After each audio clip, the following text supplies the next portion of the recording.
Good morning, everyone. It looks like we have a number of participants who are still logging in. So we're just going to take a couple of minutes here to give them the opportunity to log in, and we'll get things rolling in just a moment. It's great to see old friends and to make new acquaintances, new friendships here. And I think that we're, by the end of the day, hoping to build this network a little bit stronger, a little bit bigger, and a lot more efficient. So thank you all for being part of this discussion for education and workforce development. We'll get started here in just a couple of moments.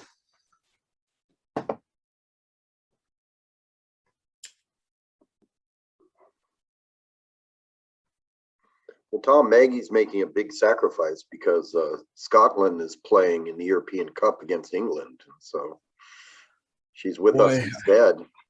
I owe Maggie big time.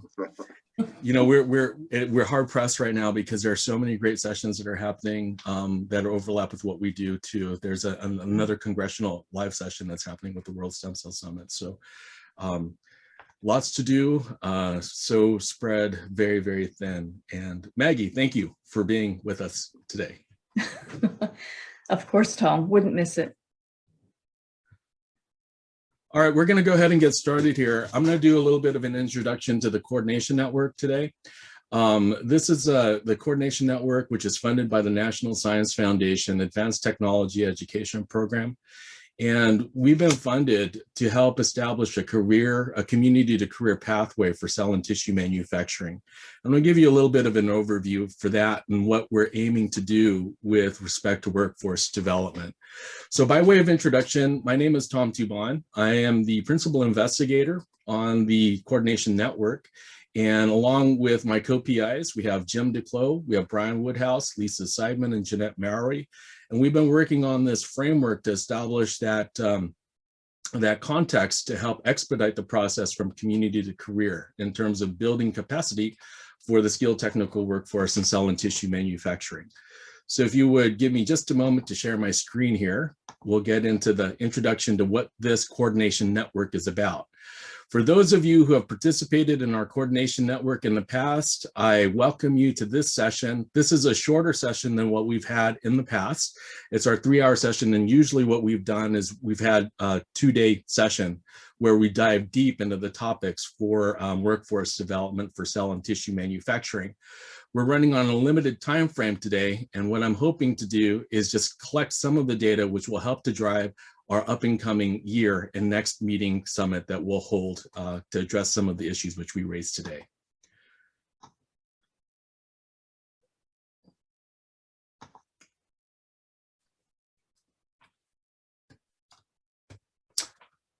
Okay, so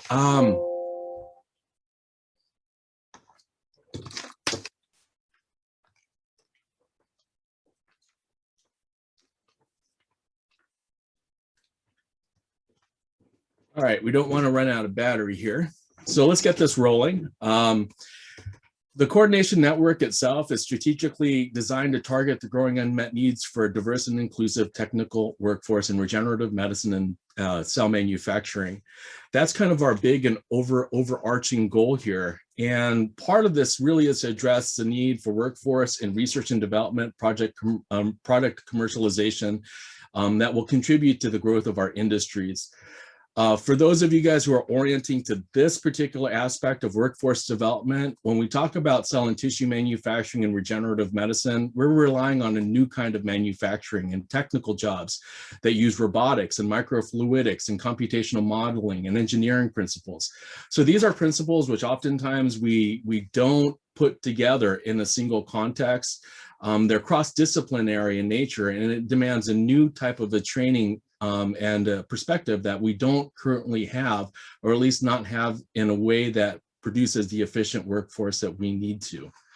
So hence, we have this coordination network that brings a variety of folks together to have this conversation on where those challenges are, how we can best address those challenges, and then what we can do to move forward most effectively and efficiently.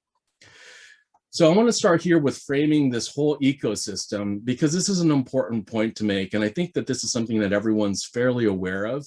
So in a recent survey done by Gallup for Inside Higher Ed, they surveyed these chief academic officers for many of the major institutions, and 96% of them said that they're extremely or somewhat confident that the institution that they serve is able to prepare their students for success in the workplace. That's great. But when you look at how it's viewed by business leaders, 11% of those business leaders, as surveyed by Gallup and Lumina Foundation, strongly agree that, or they find that today's graduates don't have those. I'm sorry, let me start over again. 11% of the graduates, 11% of the business leaders strongly agree that today's college graduates have the skills and competencies that their businesses need. So there's a big gap there, but at the same time, 90% of businesses surveyed favor the increasing collaboration between industry and academic and educational institutions. And so the environment is there to create something new and to capitalize on now. And that's where the work for the Coordination Network comes in. So a couple of other stats that are important to point out: about 5.7 million job openings are out there in STEM fields, 4.4 require a bachelor's degree or higher, and 2.3 million call for the skilled technical workforce. That skilled technical workforce is usually referring to associate's degree or similar, a little bit more than high school degree, but not necessarily a bachelor's degree. So folks that are slipping into that position in our industries and the gap that we need to fill for our workforce in that area. Bridging the gap, rebuilding America's middle skills. These are all repeated themes, and we hear about them. We've heard about these over and over again through the years. The bottom line is that there's a continuing number of STEM jobs that are going to remain unfilled unless we as a group come together and identify what we can do to help fill that gap. Now, a few years ago in 2019, the National Science Board put together a study, and this report that they published really addresses the need that we are helping to get the message out about right now. And their recommendations for building and crafting America's scientific and engineering enterprise, they came up with 4 important suggestions. The first is to change the message, and change the message in terms of what is the value that institutions bring to the workforce training sector. When we talk about the inputs from CTE programs and community colleges and certificate granting programs and micro-credentials, we need to elevate the message and the visibility for those messages. Focus on the data. What do these programs produce? How successful are they? What programs already exist? We need to get the information out there to the broader masses about these types of programs and the success of these programs.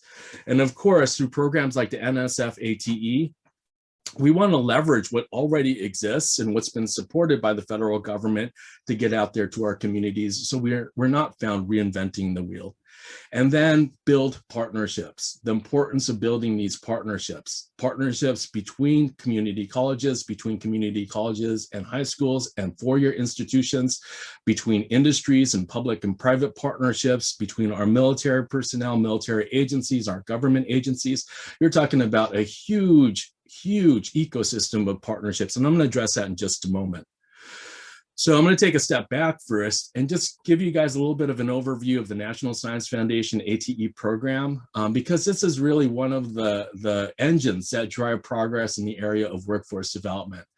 So by way of background, the NSF ATE program, Advanced Technological Education Program, was established in 1993. And since then, over 1,300 projects, 61 centers, and 715 institutions have been involved in ATE activities.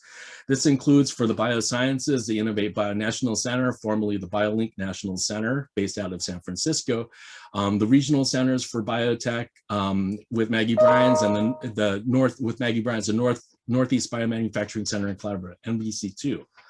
So you can see that there are a number of different areas that are supported by ATE projects, and these areas which do provide support are in the business of generating workers and workforce for those areas. And you can see that it not only covers the biologics, but it covers information technologies, nanotechnologies, agriculture, manufacturing. There are a variety of different areas that ATE covers.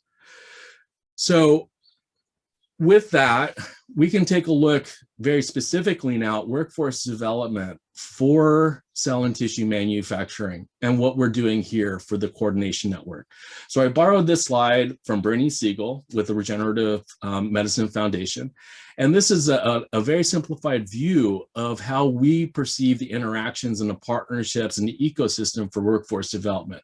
A lot of moving parts here, and these moving parts can be broken down even more simply into partnerships between institutions, between academic institutions, between government agencies, between industry partnerships, and then between our community-based organizations for social impact. So, we're not going to get too much into this explanation of this diagram with sufficient explanation to say that it's very complicated when we think about all the moving parts that engage workforce development. Importantly, not one area can change without affecting those other areas. And so this ecosystem is tightly connected. And therefore, because it's important to make sure that everyone who's part of the ecosystem remains informed of what happens. So a couple of different things with the partnerships and with different areas to focus in on for public engagement at the intersection of the future workforce. The first is this idea of working with NSF programs like ours with Innovate Bio, with the Coordination Network, with a number of other projects that are funded by the NSF and the ATE, as well as those that are funded across ATE, including the ERA Center for Broader Impacts, which is the Advancing Research Impact in Society Center. So we have our Coordination Network.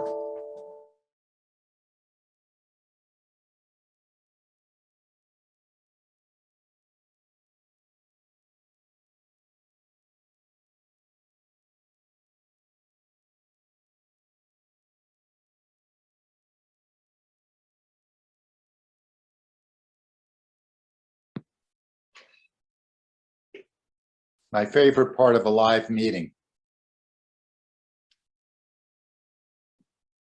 Oh, good. I'm not the only one who lost him.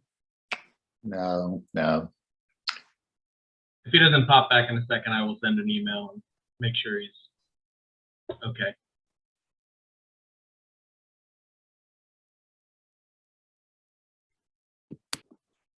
Technology is great, except when it is. A lot of the World Stem Cell Summit has been pre-recorded. So you lose something, and sometimes it makes you feel better. I knew I shouldn't have tuned in. I probably caused the problem.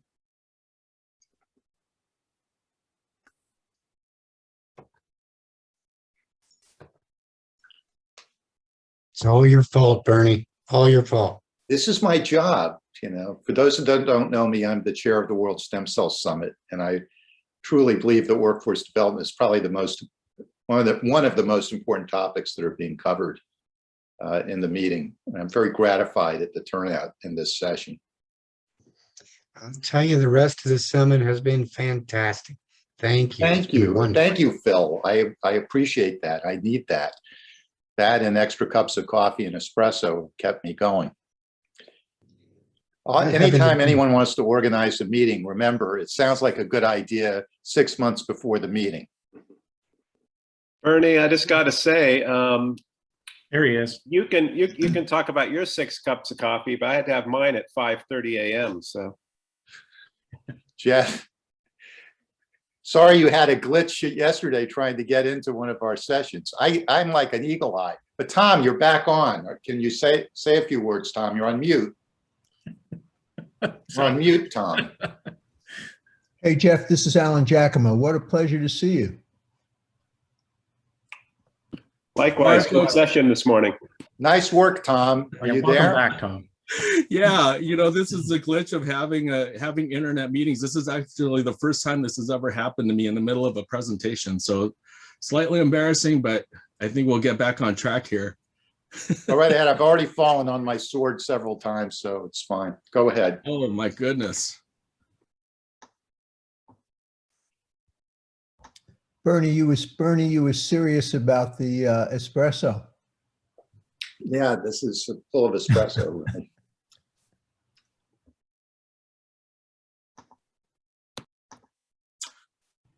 Just All as, right, folks, as are we're we waiting, back in there are business? 45, oh, sorry, there are 45 participants on this call. That's great. I think we're back in business. My apologies for that technical glitch there. We'll get back on the bandwagon here in short term. So I think I was going over Bernie's slide here. I was just finishing that up. And so Bernie put this together when we first had the coordination network meeting in Madison, Wisconsin, and he captured the ecosystem really, really well. And it's very complicated, but I'm going to try to distill it down in just a handful of partnerships to demonstrate the power of this network in the community. So Innovate Bio and a variety of different programs have come together to help support the coordination network. We have the ERA Center, which is Advancing Research Impact in Society, which is bringing in components of diversity, equity, and inclusion and social impact. We look at different ways to integrate undergraduate RU and REM research experiences for undergraduates with the NSF ERC through CMAT, and then a larger scale interaction with the coordination network, which includes our partnerships with manufacturing innovation institutes, which we'll hopefully hear from during our open discussion when we have our strategic partnerships here. So this includes Biofab, USA, Nimble, and the BioMade group, which are part of the National Network for Manufacturing Institutes. So altogether, we've pulled the existing network, right? And the ethos here is to take what exists and to make it more efficient, to not reinvent the wheel, and to create those resources as quickly as we possibly can. So this has led to the consortium of the Advanced Manufacturing for Cell Tissue Products, which brings us here to address that workforce need. So the origin of institute for this is Madison College. We've received prior support, over $5 million in funding to develop educational programs. And we've been pioneers in developing CTE programs for biotech, manufacturing, both for cells and for stem cells regenerative medicine. And we've secured the support of over 200 regional and national members and partners in this process of driving that conversation for workforce development. So one of the major partners here is the Innovate Bio National Center for Biotech Education. And we can clearly see here that we have numerous partners from across the United States, and those partners will continue to grow. The National Center for Biotechnology, as we work with them, we work with their group who is tightly pushing out the agenda for workforce development. And the whole purpose for the Innovate Bio Center is to develop this collaborative infrastructure for the biotech community. And we also want to leverage these outputs from ATE, take advantage of those already existing projects so that we can integrate that with our current existing work, monitor and address emerging biotechnology and technical workforce trends, and develop that outreach and education infrastructure so that we can move that needle faster and with more push. So as one example for how this works, we've developed a program for stem cells regenerative medicine. We're at Madison College, and we have a 2-semester certificate program. We have a 1-semester certificate version, integration of programming with the master's program, short courses. There are a variety of different things that we can do, and we can do this very efficiently. The problem is that we need to get this out across the United States, across programs, and in other various forms so that we can get more people who are prepared to enter into the area of stem cells and regenerative medicine. So the challenges are threefold. First is scalability and sustainability. We want to be able to move at the speed of progress, right? Speed of business, get academics thinking about how to change those programs so that they move a lot quicker, and then to coordinate these efforts for workforce training and resource mapping.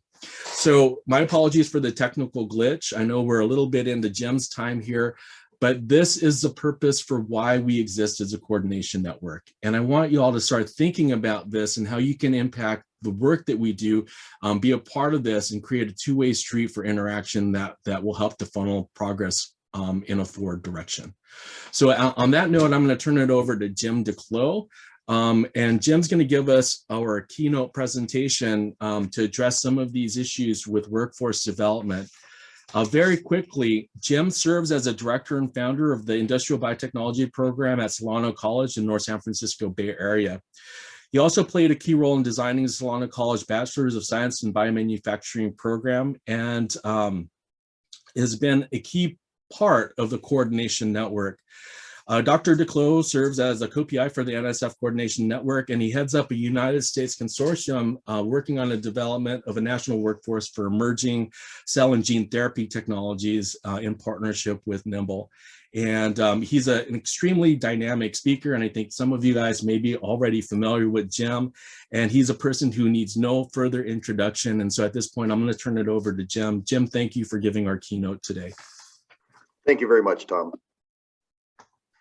Let's see if I can share a screen. You'll have to give it up. I am giving it up. Okay, talk about technical glitches. Thank you.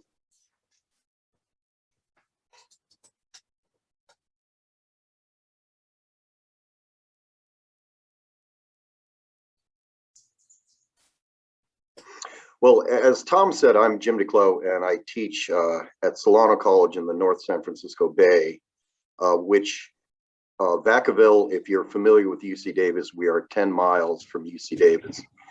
And we started a biotechnology program 25 years ago to train the skills and knowledge that are required for students to go into manufacturing. And at the time, it was relatively unique. That is, a lot of colleges were training in the skills and knowledge required to go into the research side of biotechnology, but not many were training in biomanufacturing. And so we started that program, and it was very successful. And what I'm going to talk about today is really the next stage in these emerging technologies, and we're focusing on cell and gene therapy, but everything I talk about today can also be applied to regenerative medicine. That is, what happens when the industry moves from early development and discovery and moves into large-scale manufacturing. How do the needs for a workforce change? And let me talk about the student Liz Beth. So Liz Beth came to us with a bachelor's degree from UC Davis, a non-science bachelor's degree. And we trained her on bioreactors and how to recover protein, how to purify protein. And then we sent her to BioMarin, where she started in what we're calling traditional biomanufacturing. She started in producing protein pharmaceuticals, but then she was recruited to the other side of the house of BioMarin, and she is currently generating gene therapy vectors. She's generating adeno-associated virus.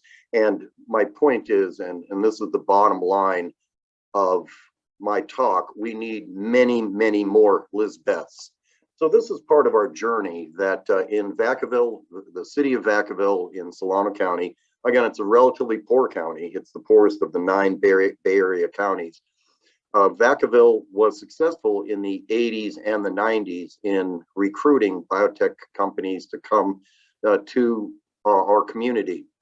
And they started with a company called Biosource, which became Large Scale Biology, and then used that to recruit Alza, used that to recruit Chiron, and then used that to recruit Genentech. And all of this in the manufacturing sector of biotechnology. So this is Genentech Vacaville. It's the largest cell culture manufacturing facility in the world. They grow probably half of the CHO cells that are grown in the world.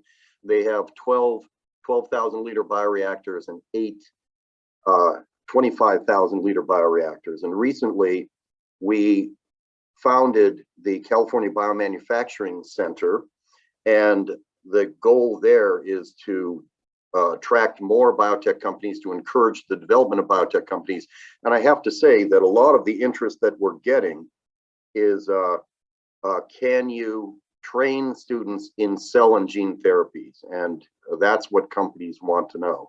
So this is an emerging field. Now, when we started with what's now called biomanufacturing, although at the time we started, I don't remember the term being coined. We tried to use a different approach and emphasize training as well as education, and especially training in the skills that the students would need to go into biomanufacturing. We tried to create a pilot plant atmosphere rather than a laboratory atmosphere. We had the students work in shifts like they would, notice that they're gowned up like they would in industry. We have them follow standard operating procedures rather than lab protocols. We had them fill out batch records rather than keep a lab notebook. And we emphasized working as a team and being graded as a team. And if you show up late, it's not that you're letting me down, you let the team down so they don't show up late. And then you can kind of see our student body here. And we have students here from who have a bachelor's degree from the Philippines, a recent discharged Air Force airman, and then a manager at In-N-Out Burger, Army, a worker who's working for the IRS, all looking to retrain. And so this is the pool of students that we have traditionally had to move into traditional biotechnology, and we would like to expand this pool and then shuttle them into cell and gene therapy. Now, when they call me up and they say, I got a job, I correct them. I say, you did not get a job, you initiated a career. And what I've been impressed by this field is there is tremendous opportunity for upward mobility. I just got a text from a student today. He just was promoted and he is now making more money than I am. And I went to college for 12 years. So there's a tremendous opportunity in this field, and that opportunity is going to increase. So in biomanufacturing, in traditional biotech, we emphasize the science, science, science, but in biomanufacturing, we had to introduce engineering principles, how to carry out a unit operation, how to keep a unit operation in a state of control. They have to know about business principles. They need knowledge of Food and Drug Administration regulations and also international regulations, as well as the science. And so we discovered when we were doing this, again, to train in traditional biomanufacturing, that the skills were slightly different than training for someone to go into discovery, for someone to go into a research career. And again, now we are challenged with that again. Now, as part of that is expansion, and here is Genentech's cell culture production facility 2. And what they did is they credited the site location selection to trained workforce. And we're seeing that. That is, if you would like to attract biotech companies to your region, one of the things that you have to do is to prove that they will have a trained workforce in place to hire, and that they have a mechanism, a program that can give them the workforce that they need. And so that was traditional biomanufacturing. And now we have the same challenge in cell and gene therapy, the same challenge in regenerative medicine to provide this trained workforce for the companies that are rapidly expanding. And so at Solana College, we built this 4-suite biomanufacturing training facility. And we kind of guessed at how many biosafety cabinets we needed. 14. As it turns out, training in biosafety cabinets is an important component for cell and gene therapy. And so now we are in a position to launch a cell and gene therapy certificate and train students in this. And here is our bioreactor room. We have a array of 6 glass bioreactors. We have several single-use bioreactors, and then 2 20-liter steam-in-place bioreactors and 100-liter steam-in-place bioreactors mainly for growth of microbial cells, of course, in the cell and gene therapy space and in regenerative medicine. The trend is moving toward single-use bioreactors, and so we are responding to that as well.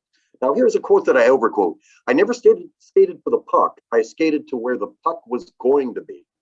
And I took this picture of Wayne Gretzky from an article that said, stop using the Wayne Gretzky quote. And here I am using it anyway. But the point is that the industry is changing.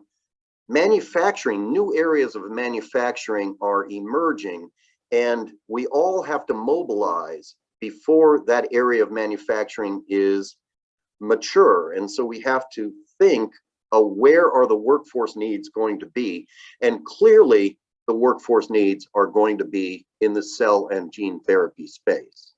And so if you look at cell and gene therapy, and I took this from our Irish friends, you see by any criteria, exponential growth in the number of products, exponential growth in the amount of money invested in it, exponential growth in the number of companies, and exponential growth in the need for workers in this field. And this is the reason why we're doing it. So here is Emily Whitehead, the poster child for CAR T therapy. Here she is receiving chemotherapy. She is really a month away from death. And here in Philadelphia at Children's Hospital, Philadelphia, she is the first pediatric patient to receive cell and gene therapy. And every year on the anniversary of her treatment, she is now not up to 9 years cancer-free. So going from riddled with cancer to cancer-free in a month by removing her white blood cells, genetically engineering them to display the CAR T, the chimeric antigen receptor, and then growing them up, expanding them, and then putting them back in her body and having the cancer go all through and destroy cancer cells. This is what we're talking about, and this is why we're doing it, and this is why we need a workforce. Likewise, here is Jackson Kennedy, and he inherited a genetic disorder that was causing progressive blindness. He's profiled on this 4-segment Netflix series that I recommend, and I have a cameo in episode 2. And so Jackson is, again, symbolic of gene therapy, of genetically engineering viruses as a delivery device to inject into cells the missing genetic information and to alleviate human suffering. And what we're talking about in regenerative medicine and what we're talking about in this space, we are talking about the blind will see, the deaf will hear, the disabled will walk. And that is why we're doing it. And it is easy to lose sight of that when we're focused on our day-to-day activities in research, or in this case, in developing the workforce. But that is why we are all in this. And that is what you end up with. You end up with viruses in a vial that are going to be injected, perhaps in a child that has a genetic disorder that is going to have them undergo a terrible, progressive, relentless degeneration unless you have this intervention. You're alleviating human suffering, and that is why we're doing this. And so a group of us wrote a grant for NIMBLE, the National Institute for Innovation in the Manufacturing Biopharmaceuticals, and we received funding to develop a curriculum in cell and gene therapy and disseminate that around the United States. That is, we went to industry and we asked, what do students need to know so that when they graduate, they can seamlessly walk into your company and you have a minimum amount of training to do yourself, and they are useful to you that much quicker. And so NIMBLE, of course, is one of the national manufacturing centers, and it is focused on the space, and they have been tremendously supportive of this work. So what we did is we recruited people, many of them on this call, from the main hubs for cell and gene therapy in the United States, in the Philadelphia area, in the Boston area, in the San Francisco Bay Area, in the San Diego area, and in the Seattle area. And so Maggie Bryan's also on the call, is really the lead with me. And we have activated our network. We went through our Rolodex and recruited partners that have been working together for a long time in order to put together this coalition to address this challenge of developing a curriculum for cell and gene therapy, again, in order to develop a workforce. So first, what we did is we performed a labor market information, and this is still ongoing. We're putting this together next week, actually.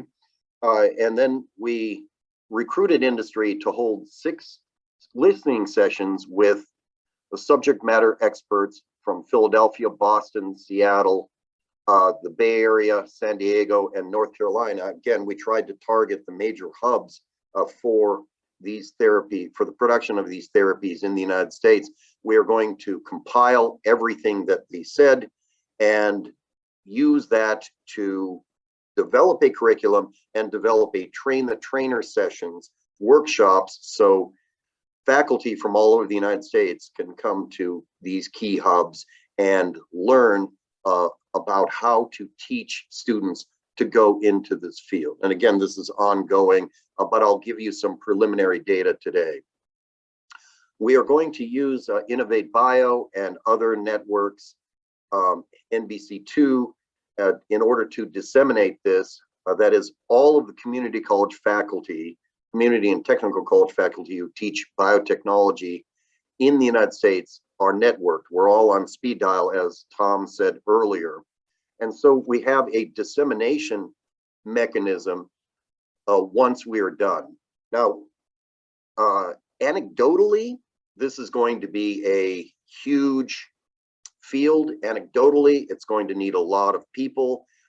For example, I was in discussion with 11, count them 11, not an exaggeration, recruiters in the last 2 weeks, all of them looking for people, all around the United States. And so what we wanted to do is turn those anecdotal stories into more hard data. And so John Carice, who is very skilled at this, used burning glass in order to try to assess what is the real need for skilled technical workforce in this field. And so he set this search criteria looking at job announcements that required a bachelor's degree or less. We looked at particular job titles. We looked at NAACS code. We had 12 keywords and put that and did a search for that.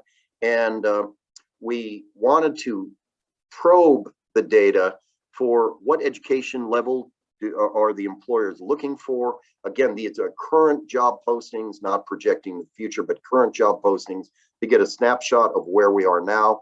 What are the top employers in every state? What are the top job titles that are being advertised in this space? What are the skills that they want? And how many are there, and what's the trend line? So the job titles that we found: research associate, laboratory assistant, laboratory technician, research associate 2, quality assurance specialist. And so all the job titles are in that skilled technical workforce technician level. And so that is what we wanted to do. And the challenge was to exclude technicians that were medical technicians or clinical technicians. And so I think we did actively capture this particular position, companies that would like someone to go into the manufacture of cell therapy products and of gene therapy products. And so here's the education level that they advertised. Some of them required sort of vocational training, a certificate, and high school, but minimal degrees, an associate's degree, and overwhelmingly they were asking for a bachelor's degree. And I think that this reflects the early days of traditional biomanufacturing. When I started, Genentech said, we get people with bachelor's degrees, period. And then later, they found that someone with an associate's degree or a certificate was had less turnover than some with a bachelor's degree. And actually they developed some preference for hiring people who had a career pathway that was from the beginning manufacturing. They knew what manufacturing was, and therefore they weren't looking necessarily to go to graduate school. Instead, they were looking to stay in manufacturing and move up in that particular company. And so that, I think, is what this is showing. Here's something that is interesting to me. This was the most interesting finding in our data, that the companies are not looking for industry experience. And I think this is a recognition that this is such a young industry that you're not going to find someone with industry experience. And so they're looking for people with training, but not necessarily experience yet. Here are the skills that they're asking for: molecular biology, the ability to perform experiments, biology, cell culturing, biochemistry, quality assurance and control, cell biology, biotechnology, flow cytometry was called out explicitly. And then when you look at the job postings over the years, it really does appear to me to be the beginning of exponential growth. That is, I've grown enough bacteria to see the beginning of exponential growth. And we see that in every region that we probe. And then here is an assessment. The trend will continue. And what this analysis did is they projected forward. We were looking retrospectively. Here they are projecting forward. And the quote is, one of the largest gaps is in manufacturing. Advanced therapies really started to become industrialized in the past 5 years, and talent in the manufacturing and technical operations spaces are in high demand. There's not enough people with the right skills to fill the needs. And so we think that we're justified in saying that there is going to be a tremendous opportunity for students to move into this space. And what does it take to set up programs to prepare them to go into these companies? Okay, so what we were talking about with subject matter experts, we asked them explicitly, how does producing cell and gene therapies differ than producing protein pharmaceuticals like monoclonal antibodies, what we're calling traditional biomanufacturing?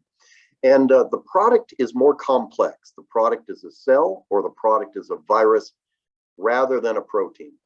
The production scale is typically smaller. It's closer to the laboratory scale than a 12,000 liter bioreactor or a 25,000 liter bioreactor. And that is actually good news for us. It means that we, in our training facilities, can probably better emulate what's going on in industry than we have been in the past, doing our small scale and then passing them on to industry for the appropriate large scale. Here we can train really at a scale very, very comparable to what they're going to see. And viruses are going to be produced and used somewhere in the process. They're going to be a tool to deliver genetic information, when what that means is we have to grow viruses. And right now, very few people are growing viruses, so we have to learn how to grow viruses. We have to learn how to teach students how to grow viruses. When our graduates graduate, they have to know how to produce viruses. And so we have to develop a whole new curriculum. So we got subject matter experts together and we had listening sessions. We started with the basic skills data that we had for traditional biomanufacturing. And this came out of Montgomery County Community College, and it had been vetted and validated multiple times.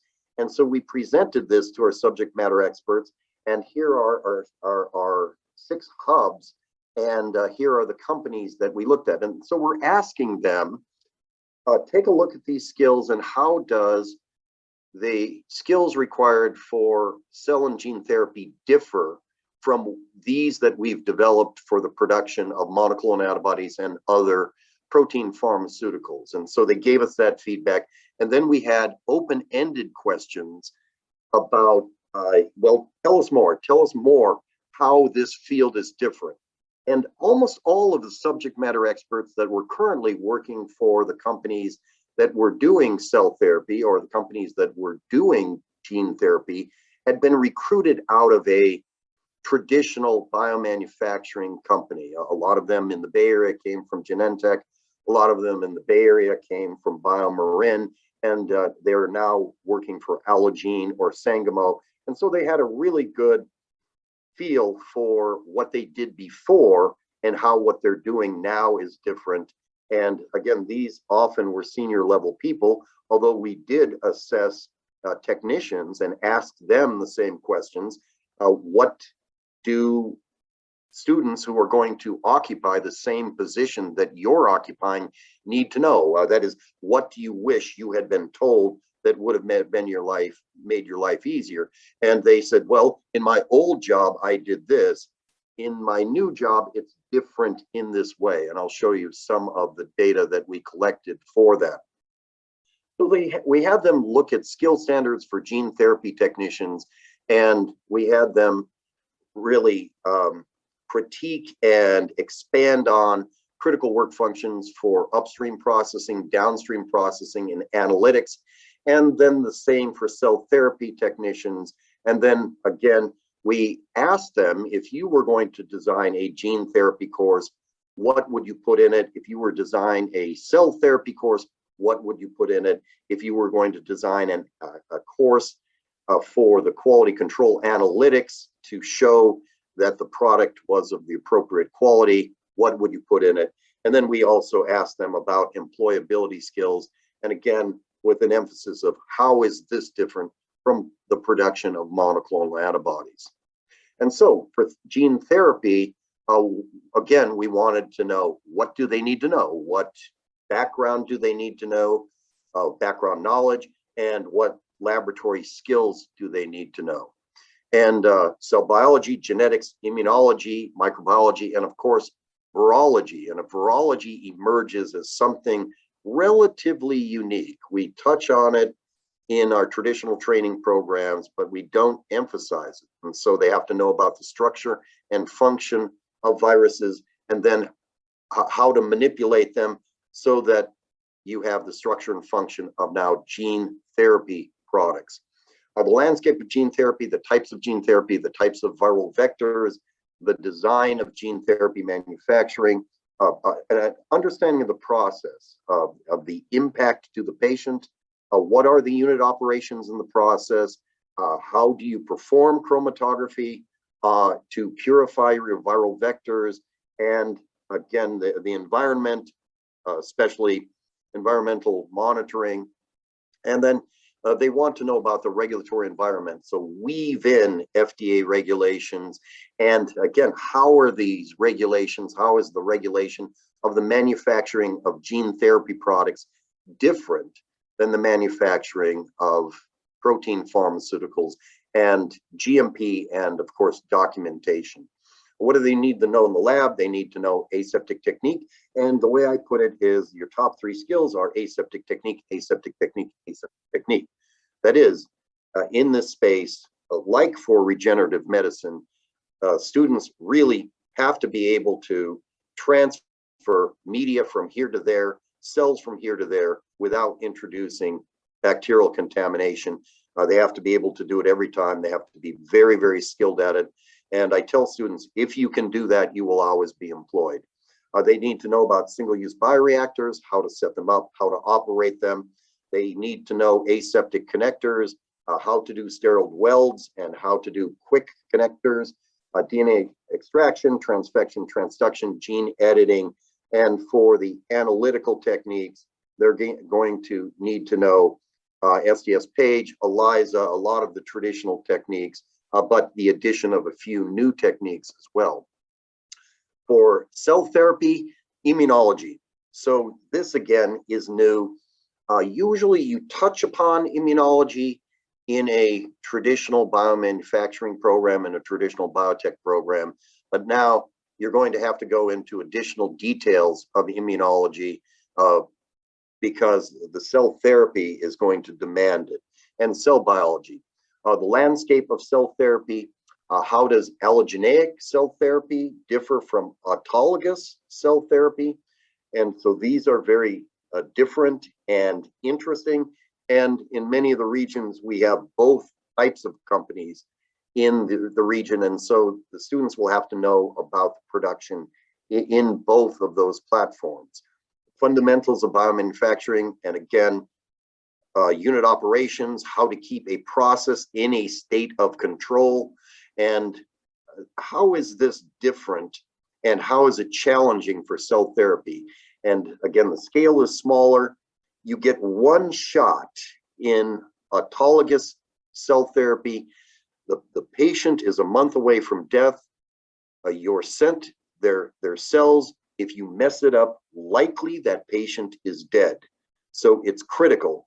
They have to know about the variability of the starting material. You're getting cells from a patient. The patient is very sick. The patient's cells have been subjected to chemotherapy multiple times. That starting material is really, really variable, and the students should know that. You need nerves of steel because so much is at stake. They need to know about chain of identity. They need to know about chain of custody. They need to know about cold chain. They have to have a recognition that those cannot be disrupted at any stage in the process. Cell sorting, a Prodigy is a particular piece of equipment that is all single use, and it kind of does everything for you, separating types of cells with Ficol gradients. And then they need to know about the regulatory environment. How does the FDA regulate cell therapy differently than it regulates protein pharmaceuticals? And of course, at the core of everything, current good manufacturing practice. And laboratories should be built to simulate current good manufacturing practice. So then when they do it for real, it is not a surprise. Laboratory skills, they need to know aseptic technique, and aseptic technique. Again, this is critical. They cannot contaminate that sample. For autologous CAR T therapies, you get one shot and the patient is depending on you.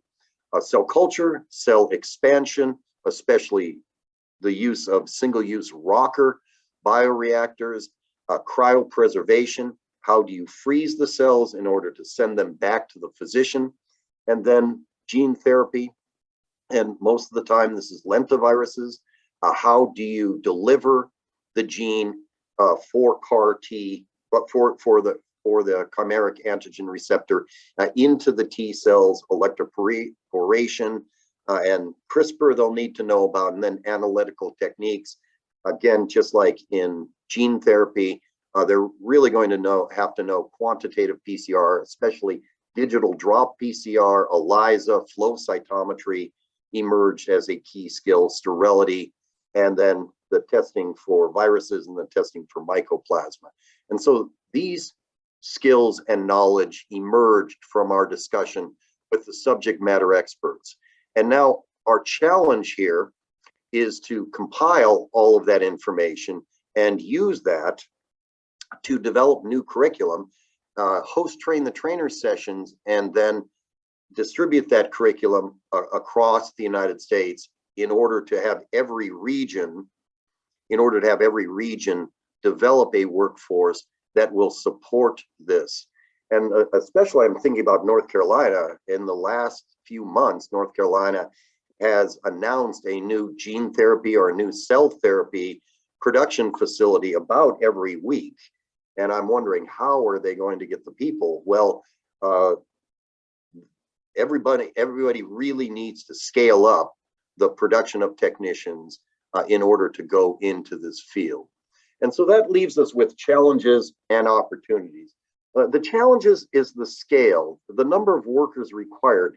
We're already seeing companies that are poaching from other companies, and problems with retention because the next company will offer a little bit more. We're having terrible retention problems in the academic laboratories, in the cell and gene therapy labs at Stanford, the cell and gene therapy labs at campuses in the UC system. Their technicians can just make so much more in private industry. And so how do you keep people in those positions? Well, I think the solution is to increase the size of the workforce. We have to diversify the workforce. Everyone knows that. And we're going to talk about how to do that in the next sessions of this workshop. One of the main problems, and we'll talk about this as well, is to recruit people by giving them the knowledge of the tremendous opportunities that are available in this field. No one knows about this field. I go to UC Berkeley's Cell and Molecular Biology Club a couple of times a year to talk about job opportunities. Those students haven't heard of this. They just haven't heard of this. Many times those students are unaware that there is a biotechnology industry surrounding them. And so we really need to get the word out that this is something for you. This is a career, not a job. It is a career with tremendous opportunities for upward mobility, and you could go into it. It isn't scary science. You have the capability of doing this. We have to recruit, and dramatically increase the pool of people going in here. A challenge is the expense of the training programs. Mammalian cell culture is very, very expensive. The equipment is expensive. There's an ongoing requirement for single-use expendables. That's expensive. The students have to gown. That's expensive. And so that is a challenge. We have to increase the expertise of faculty, the expertise of trainers, give faculty the knowledge of what you should be teaching, the knowledge of what you should know, skills and curriculum. And again, essential for this is interaction with industry. And then some of the cells that you're going to grow are biosafety level 2 if they're human, and then that has challenges. Does that scare your administration? Does that scare the people in your English department? Does it scare them to know that you're growing viruses? You're growing adeno-associated virus? So that I see as a challenge. But the opportunity is, again, we have a national network in place that can do this. The industry recognizes that there is a crisis coming up and they're anxious to help. There are current facilities that could easily be adapted to train in this area. The students have a high quality career waiting for them. Again, I've been contacted by multiple recruiters in the last 2 weeks. Who do you have? Everyone I have is placed. I will allow you to have access to the next crop that's coming up. Students, the current students, there's a lot of said about millennials, a lot of said about Gen X, and a lot of it I think is wrong, but I think what is correct is this current crop of students doesn't merely want to pick up a paycheck. They want to make a ding in the universe, as Steve Jobs would say. They really want their life to mean something. They really want to make a difference. And in these fields, and regenerative medicine is the same, there is this tremendous potential to alleviate human suffering. It does generate a life goal that will be fulfilling, and that message we have to get out to the students that we are trying to recruit. And again, the production scale of this is easier to replicate than traditional biomanufacturing, than the production of protein pharmaceuticals like monoclonal antibodies. The scale is smaller, and we can replicate it in the training environment more easily than that. And I always want to go back again. Here is our ultimate goal. The ultimate goal of all of this is to alleviate human suffering, to cure cancer. Everyone's avoided that C word for years, but let's say it out loud. The goal is to cure cancer. Leukemia is the #1 cancer in the world. People think of cancer as a disease of the elderly. It's a disease of children. You don't want those children to suffer. You don't want the children to die. Alleviate human suffering. bringing eyesight to someone who would otherwise be blind.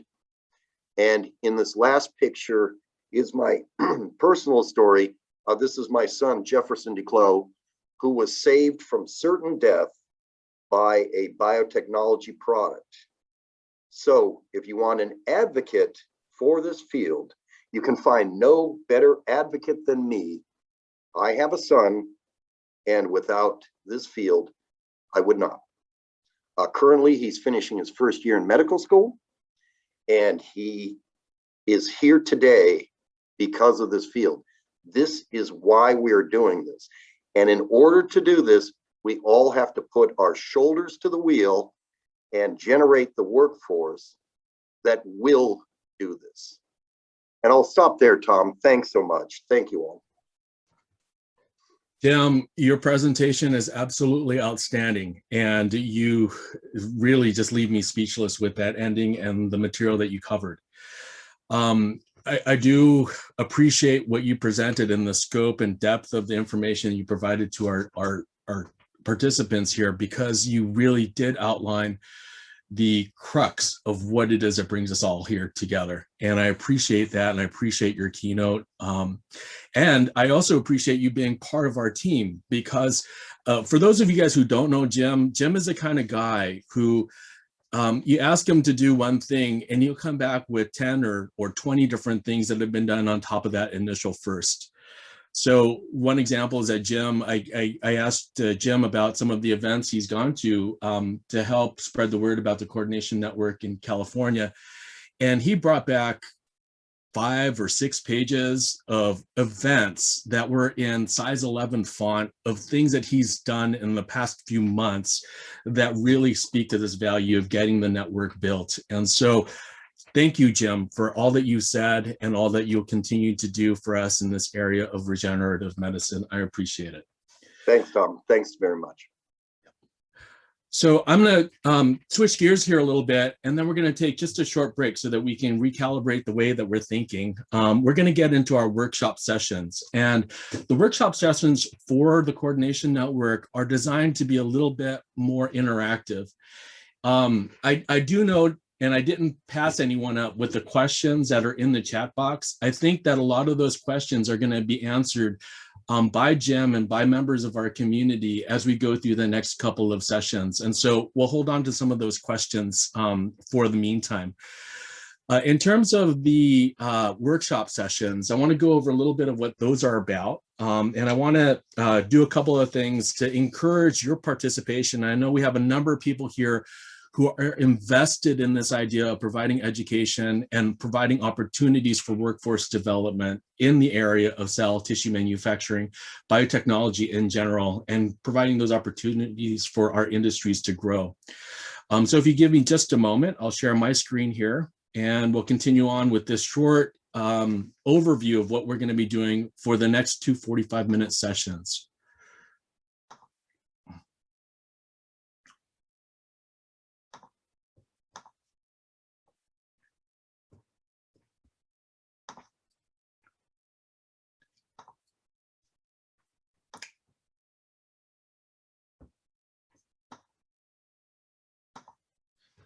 So we're going to go into some facilitated discussions, and I'm going to cover a little bit of what we're going to hit up for content and the meeting norms. I want to make sure that you all understand that the reason why we're all here today isn't to hear us talk as part of the team for the Coordination Network. We want to hear from you. We want to hear about your case studies. We want to hear about your experiences. We want to hear about your challenges that have been faced and the strategies that you've used to overcome these. The case studies, best practices, and importantly, share with us things that you've tried for program development that haven't necessarily worked out in your favor. Things that we can do to avoid the mistakes or repeating these and save time. So this is a session, these 2 sessions that we're going to follow up with are really about addressing our community. Now, we're going to record this session. So we need you guys to be mindful that it is being recorded, but we'll put this together in a report so that we can provide this to all of our participants in a format that can potentially be used as a guideline to help direct future activities. So the overall goal here is to address workforce needs. Our coordination network is invested in bringing together this diverse and huge group of industry representatives, academic personnel, government agencies, community advocates, and including some of the students who have come through some of the programs which are on the call today. We hope that the forum that we present here will enable us to find common pathways forward, this unified voice to represent this wide variety and diversity of thought. So as I proceed with this and go into the norms, just realize that this is the beginning of an important conversation for us to have. And it's not the end. We are looking at having follow-up meetings in the year ahead, and we want to make sure that we start the conversation right. We want to hear from you. We want to hear from the stakeholders here of what it is that we need to do, as opposed to what we do in our daily lives many times, which is being voluntold. So we need to direct our activities by what it is the stakeholders need and what we're looking for. And in that way, we can better address the needs of all of our people across the board. So the meeting norms. So everyone on the call, because this is a little bit of a diversion from the standard format for the World Stem Cell Summit, this is a Zoom call format. So everyone's going to have access to unmute and mute your mics. And so we need to make sure that you all are aware of that and you can unmute to speak. We're going to encourage the use of video cameras, but of course that's not requisite.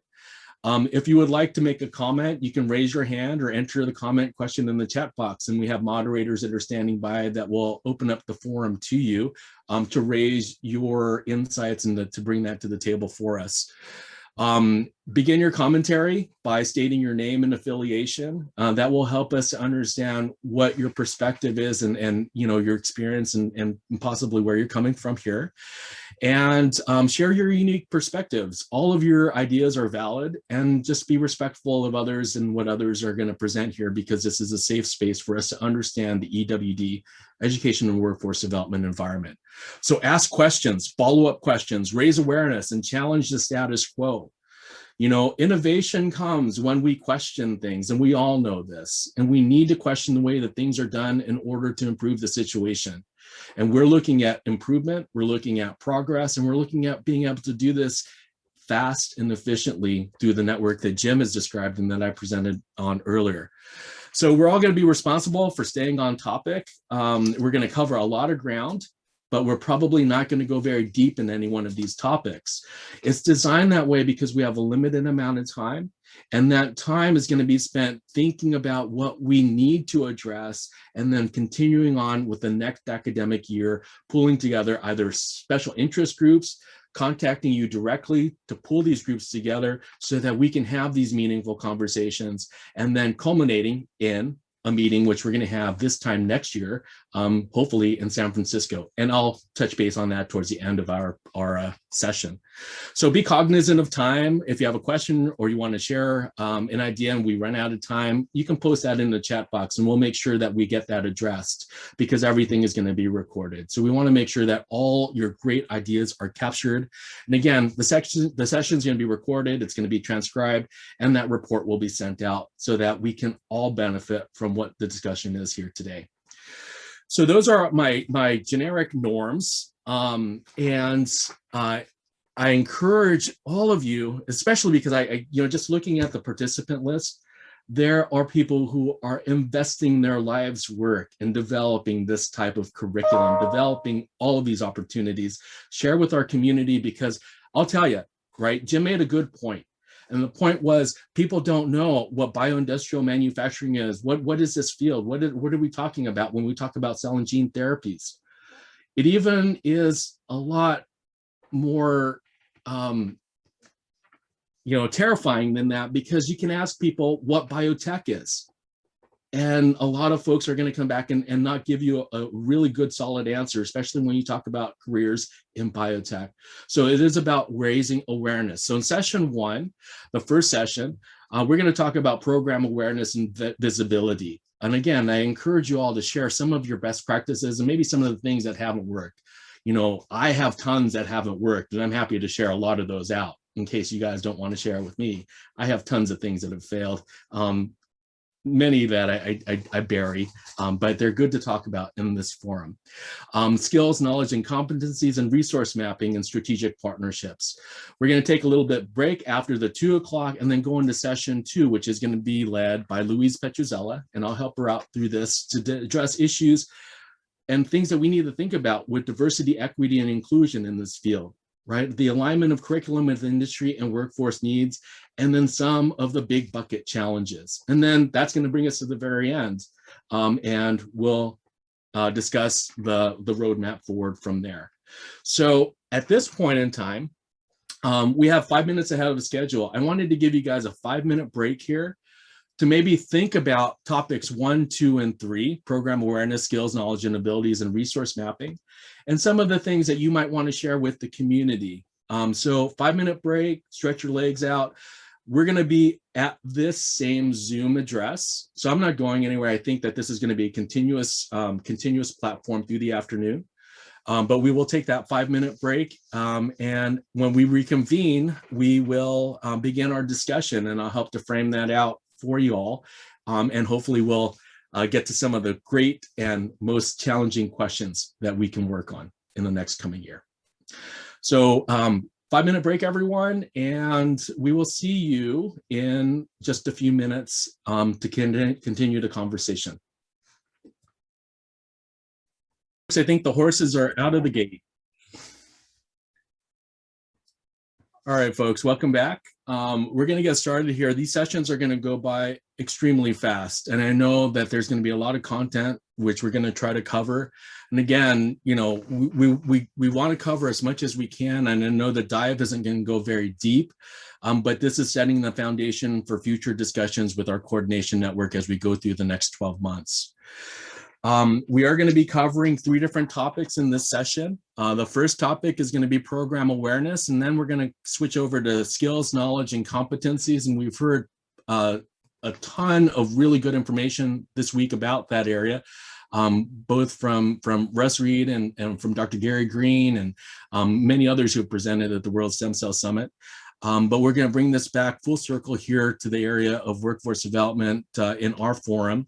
And then lastly, we'll cover resource mapping and strategic partnerships. And so we'll take approximately 15 minutes on each one of these topics. And I know it's not very much time, but again, we're just trying to figure what we need to focus in on and what kind of things that we want to share with our community.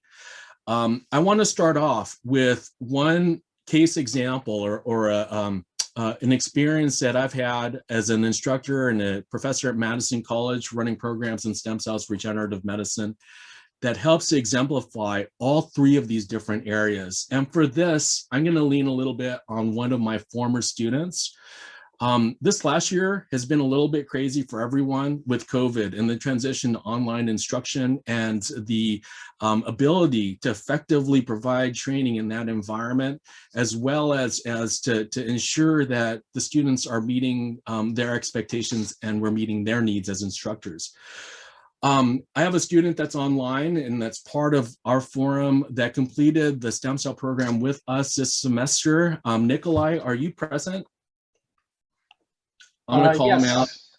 And I just want you to, yeah, you sound great. I just want you to share just something a little bit about your experience and how you can possibly relate your experience to what we're trying to accomplish here now that you have a better sense of the coordination network. So if you would take just a moment to do that, that would help us give that student perspective of the environment. So Nikolai?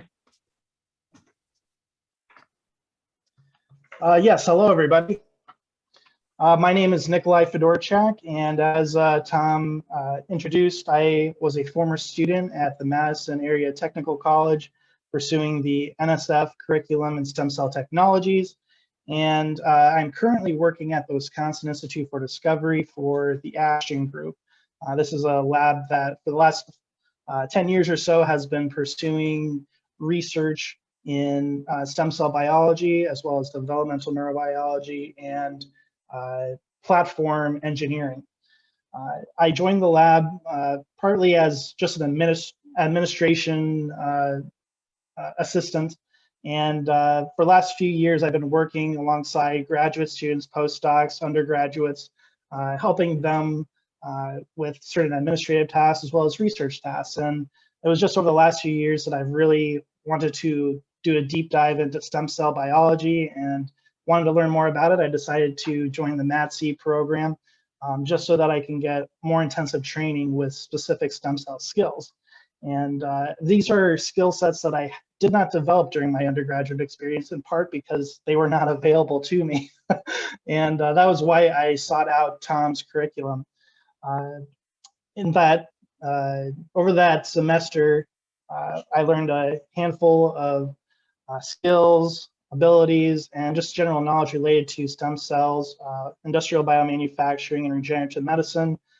It was at many times very, very sweet, so much so that I wanted to do even greater deep dives into the subject matter at times. And in part, I also learned about these unique opportunities, both professional and academic, that I can certainly work off of as I culture my professional development in the years to come. With that, is there anybody that have any specific questions for me that I can address or answer for you?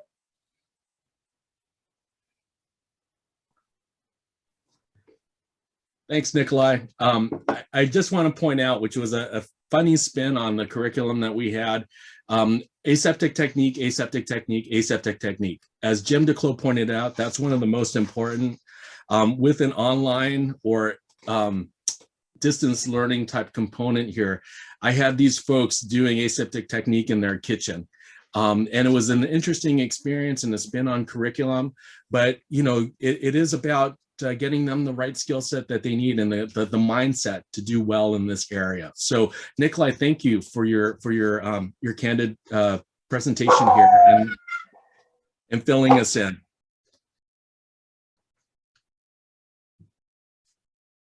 Sorry about that, I have a dog. All right, thanks.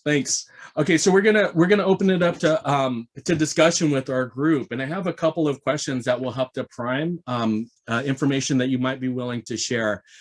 So first, we're talking about visibility of programs, and we know that the visibility of programs is an issue. It could be visibility in terms of who are the audiences that we're reaching? What is our visibility to industry?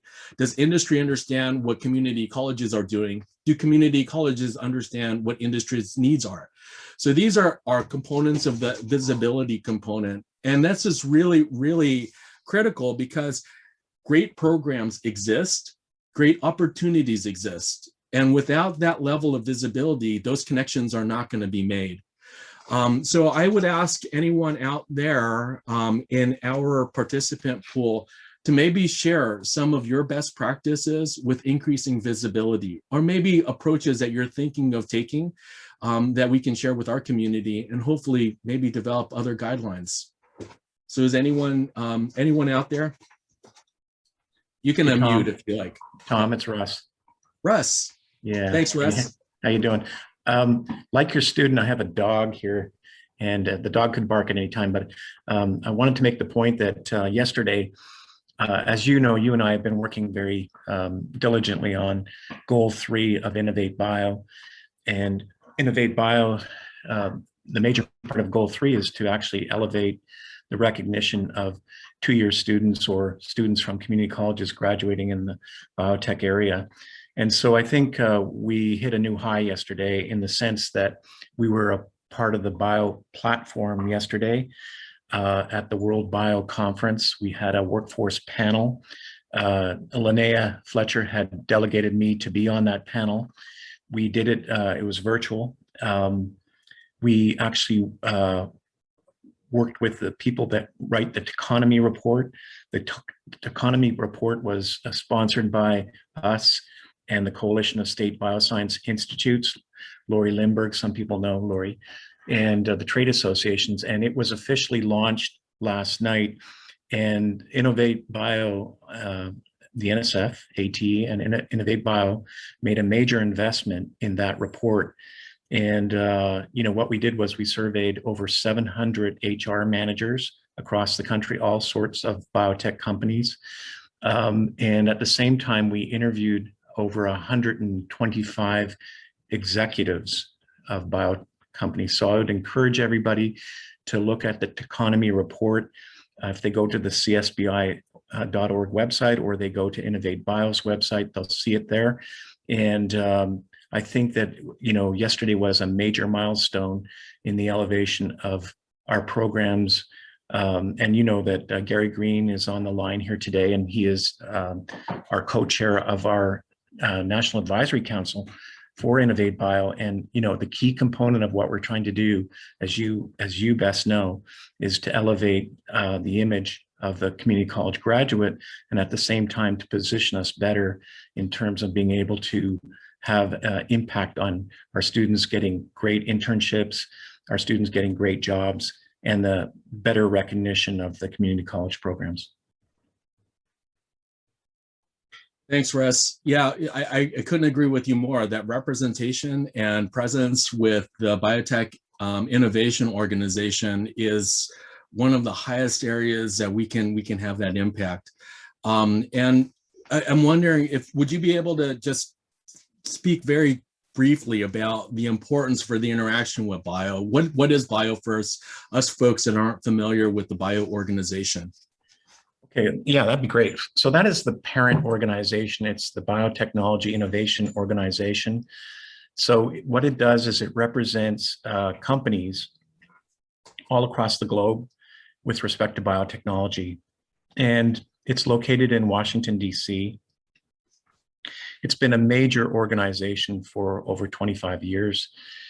And it supports companies, it supports what companies do. So companies basically research, develop, and market medicines. So, the bio organization really is the key organization to make this happen.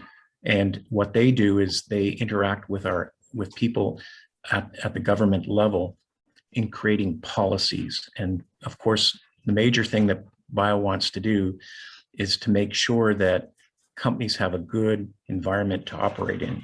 So that can affect many things, anything from patents to the ability to commercialize, to the ability to properly interact with patients.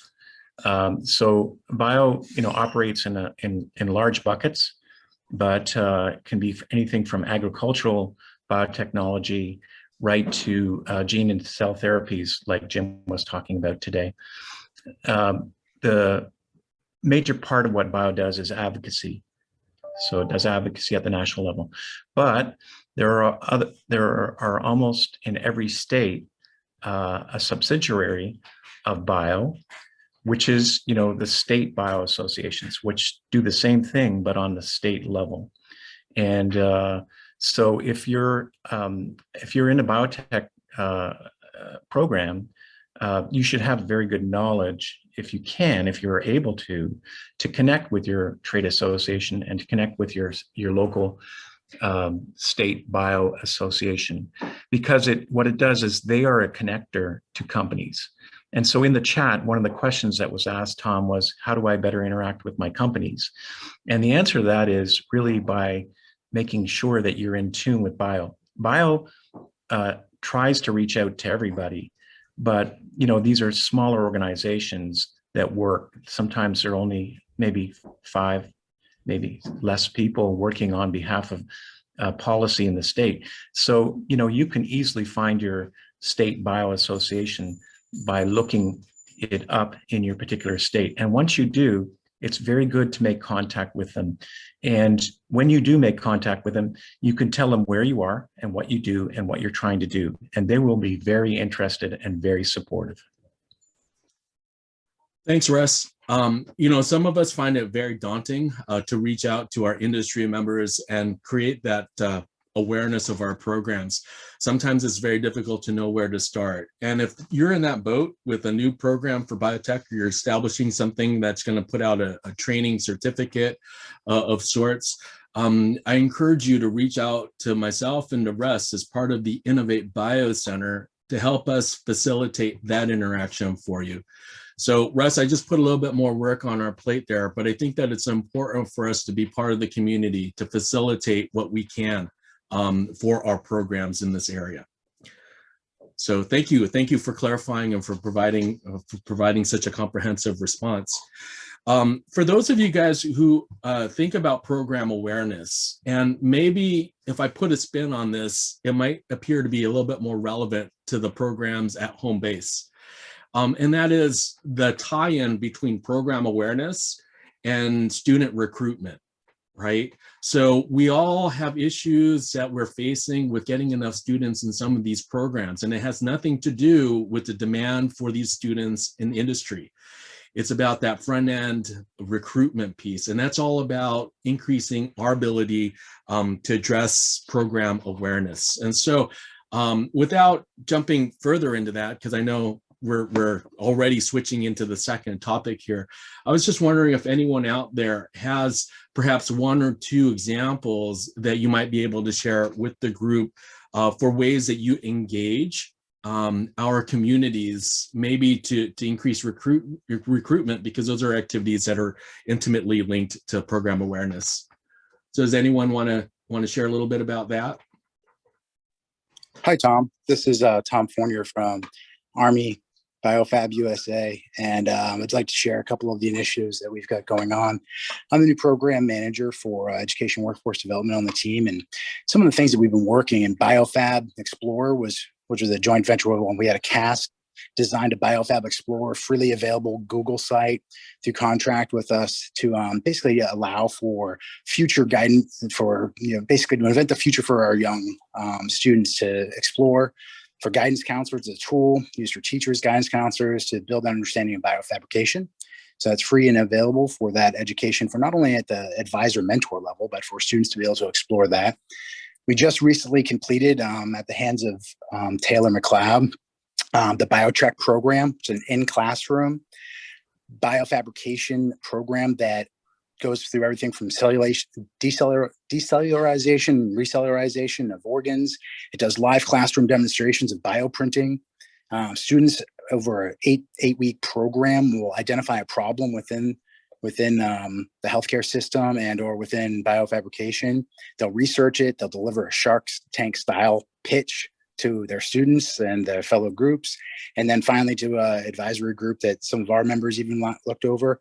And the final winner of that presentation, we're able to present their findings to the school board. So out of 50 some odd students, that was the first. We plan on scaling it up and increasing it this fall. And one of our final successes with outreach was the Girl Scouts of the Green and White Mountains of New Hampshire. 10,000 girls across Vermont, New Hampshire were able to participate in an online curriculum and earn a Biofab patch that has had great success and introduced several folks to the career paths available in that stream. And those are some of the big things that I'd just like to share with the group. Tom, this is great, and I'm glad that you're here with us on this important meeting. Biofab has done some incredibly important work with addressing EWD for the area of tissue manufacturing. I'm familiar, as maybe some of our participants are, with the Explorer series. And one of the really great things about the approach that you're taking with Biofab is that Explorer series is also, it's in partnership with the folks from CAST. So you're talking about online instruction, web-enabled instruction that also integrates important concepts of universal design for learning. So there are a number of really important points that are hit. The only thing I can say, Tom, is I think everyone should be more aware and participating in the Manufacturing Innovation Institutes. How do we find out more about that for our participants in this meeting? How do they go about finding out more about Biofab? Yeah, thank you very much, Tom. We have a pretty extensive website. If they want to go to our website, there's all sorts of contact information there at armi.usa.org, and we are part of the USA Manufacturing Network, and this is part of the Biofab piece. So our website there, and if not, I'm sure that you can reach my contact information. I'd be happy to guide you in any direction and get you talking to the right people. Thanks, Tom. So a number of different bits and pieces of information have come together to help guide us in this idea of understanding what those skills, knowledge, and competencies are. Biofab is engaged in some of those surveys, as well as Dr. Gary Green online very recently published a paper in Stem Cells and Translational Medicine for skills, knowledge, and abilities in this space. Russ Reed has led the charge with numerous surveys, and of course, a recent partnership with the CSBI. And I'm hoping that some of you all can comment perhaps on some of these, where do we begin with this? We have a ton of information out there. What does this information speak to? And how can we utilize this information more efficiently, given the group that we brought together here, right? We're all advocating for education and workforce development. You all have the tools that tell us what we need to do. How do we match that up? I mean, can you guys, any of you guys speak to that?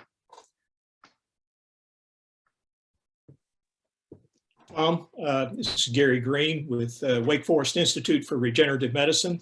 I'll take a shot at that. One of the things that strikes me as I listened to Jim earlier and other presentations that we've heard with the Regen Medicine Essentials course and now the World Stem Cell Summit over the last few days, is that we really do have a good sense of the skills that are needed. If you look at some of the work that Russ has done with the National Center for the Biotech Workforce and the work that's come out of Innovate Bio already, you mentioned the survey work that we've done specific to regenerative medicine and the skills needed for the technical workforce for Regen Med. And then now just released, I guess in the last day or so, the CSBI workforce trends, and we could go on.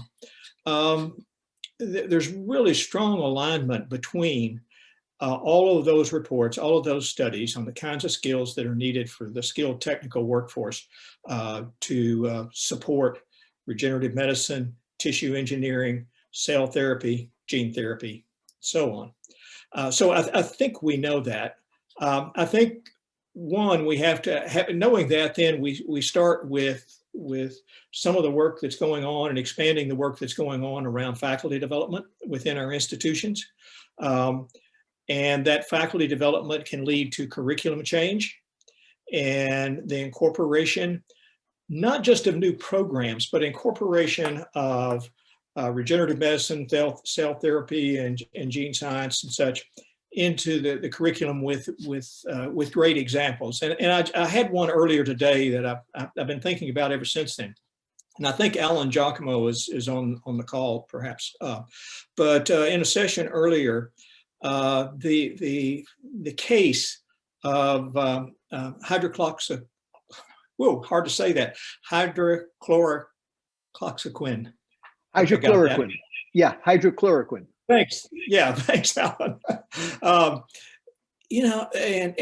the issues, the bioethics issues around that, as well as the scientific method issues and the collection and reporting of data around science and how the accuracy and the veracity of that is so important, made for a great example, pulled from the news, if you will, that we could use with students to engage them about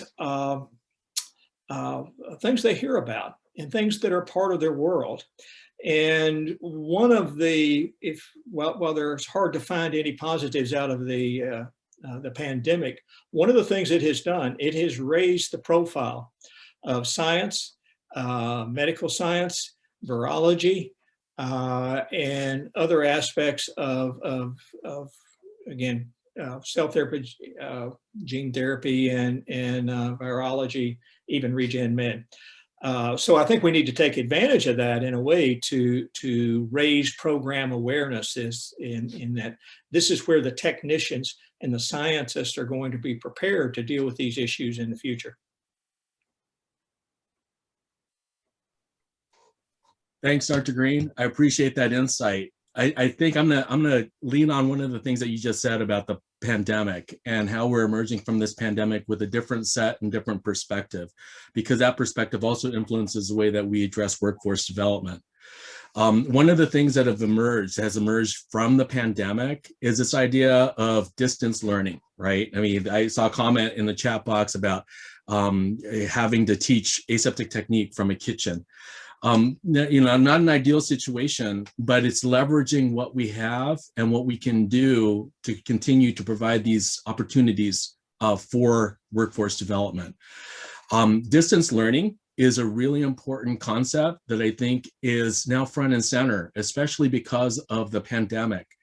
Would you be willing to share any insights into how perhaps developing strategies for distance learning, maybe increasing diversity, equity, and inclusion, or maybe that pivot towards distance learning and instructional design has been part of the whole ethos of how we move forward? Well, my initial reaction is that distance learning and increased use of distance learning in a hybrid model of instruction, I think, is going to be a part of our world going forward. But I do believe that one of the strengths that we have in community college programs and in baccalaureate programs that have a focus on applied biotechnology or life science, one of the great advantages you have is that hands-on experience and the need to replicate the workplace in the educational experience in the institution. And that's already, and again, Jim referred to that, I think, in some of his comments. And I think that's absolutely critical for the educational experience to, as closely as possible, replicate the world of work that the student is going to face once they are completed. And it's one of the advantages, I think, that we have. One of the ways to do that is through the industry partnerships.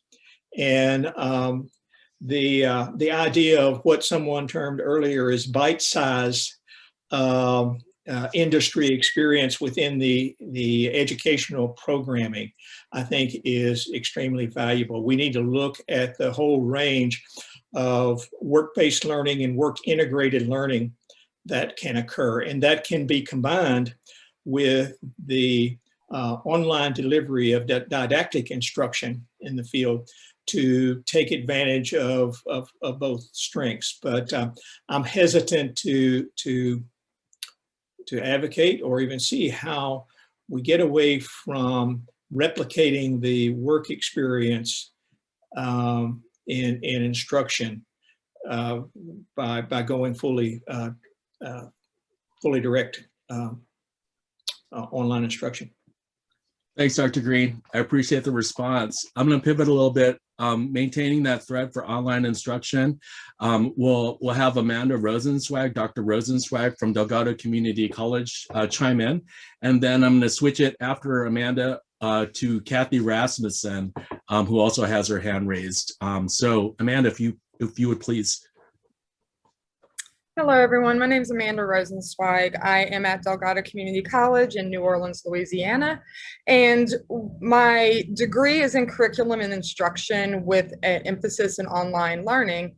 And everything that Dr. Green said is true, but often we forget about the support of both the students and the faculty for accessibility, and not just ADA accessibility, but what is present, is there equitable options for the students and the teachers to actually conduct the distance learning?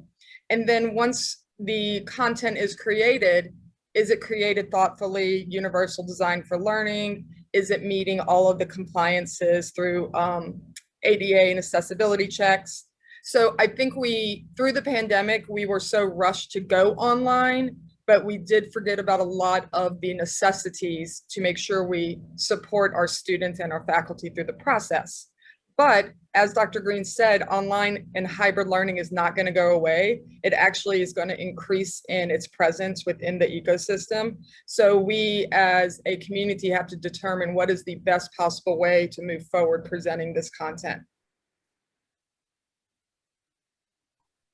Well, I appreciate that answer. I can tell you, for one, I struggle with distance learning and that conversion to online instruction. I do note that the institutions did a tremendous job with preparing faculty, or at least trying to get faculty prepared to teach online. But it's a challenge for folks that have never ever done that, especially when we talk about labs and how do we gear up laboratory instruction for a virtual experience. That's been one of the major issues, and if we can master that particular area, I think that for the area of cell tissue manufacturing, for the area of biotech, for the area of any CTE program which requires a hands-on learning concept component, we're going to be far ahead of the game. So I appreciate your responses to that as well, and we definitely will be tapping into your expertise as we move forward with the coordination network. So thank you. All right, so I'm going to pivot on over to Kathy Rasmus. And Kathy, you had your hand raised? Yeah, I do. So for those who don't know who I am, I work at University of Wisconsin-Madison for a biomanufacturing focused industry institute. And prior to that, I had worked for 20 years in industry working on developing a skin substitute, which I have to say this week was approved by the FDA. So got the end of the final kind of rush there.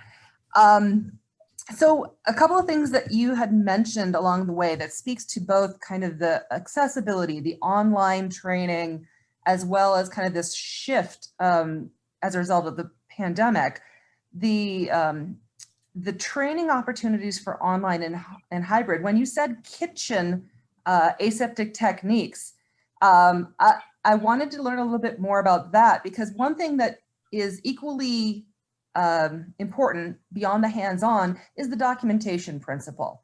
And so I didn't know if when you meant kitchen, you're having them bake cake and saying, I'm going to now write down and verify that I added 1 egg instead of 2, and then find out what happens if 2 eggs get added to that cake instead. And that perspective as integrating, cooking as another form of biomanufacturing, because that's something that could be useful to integrate for,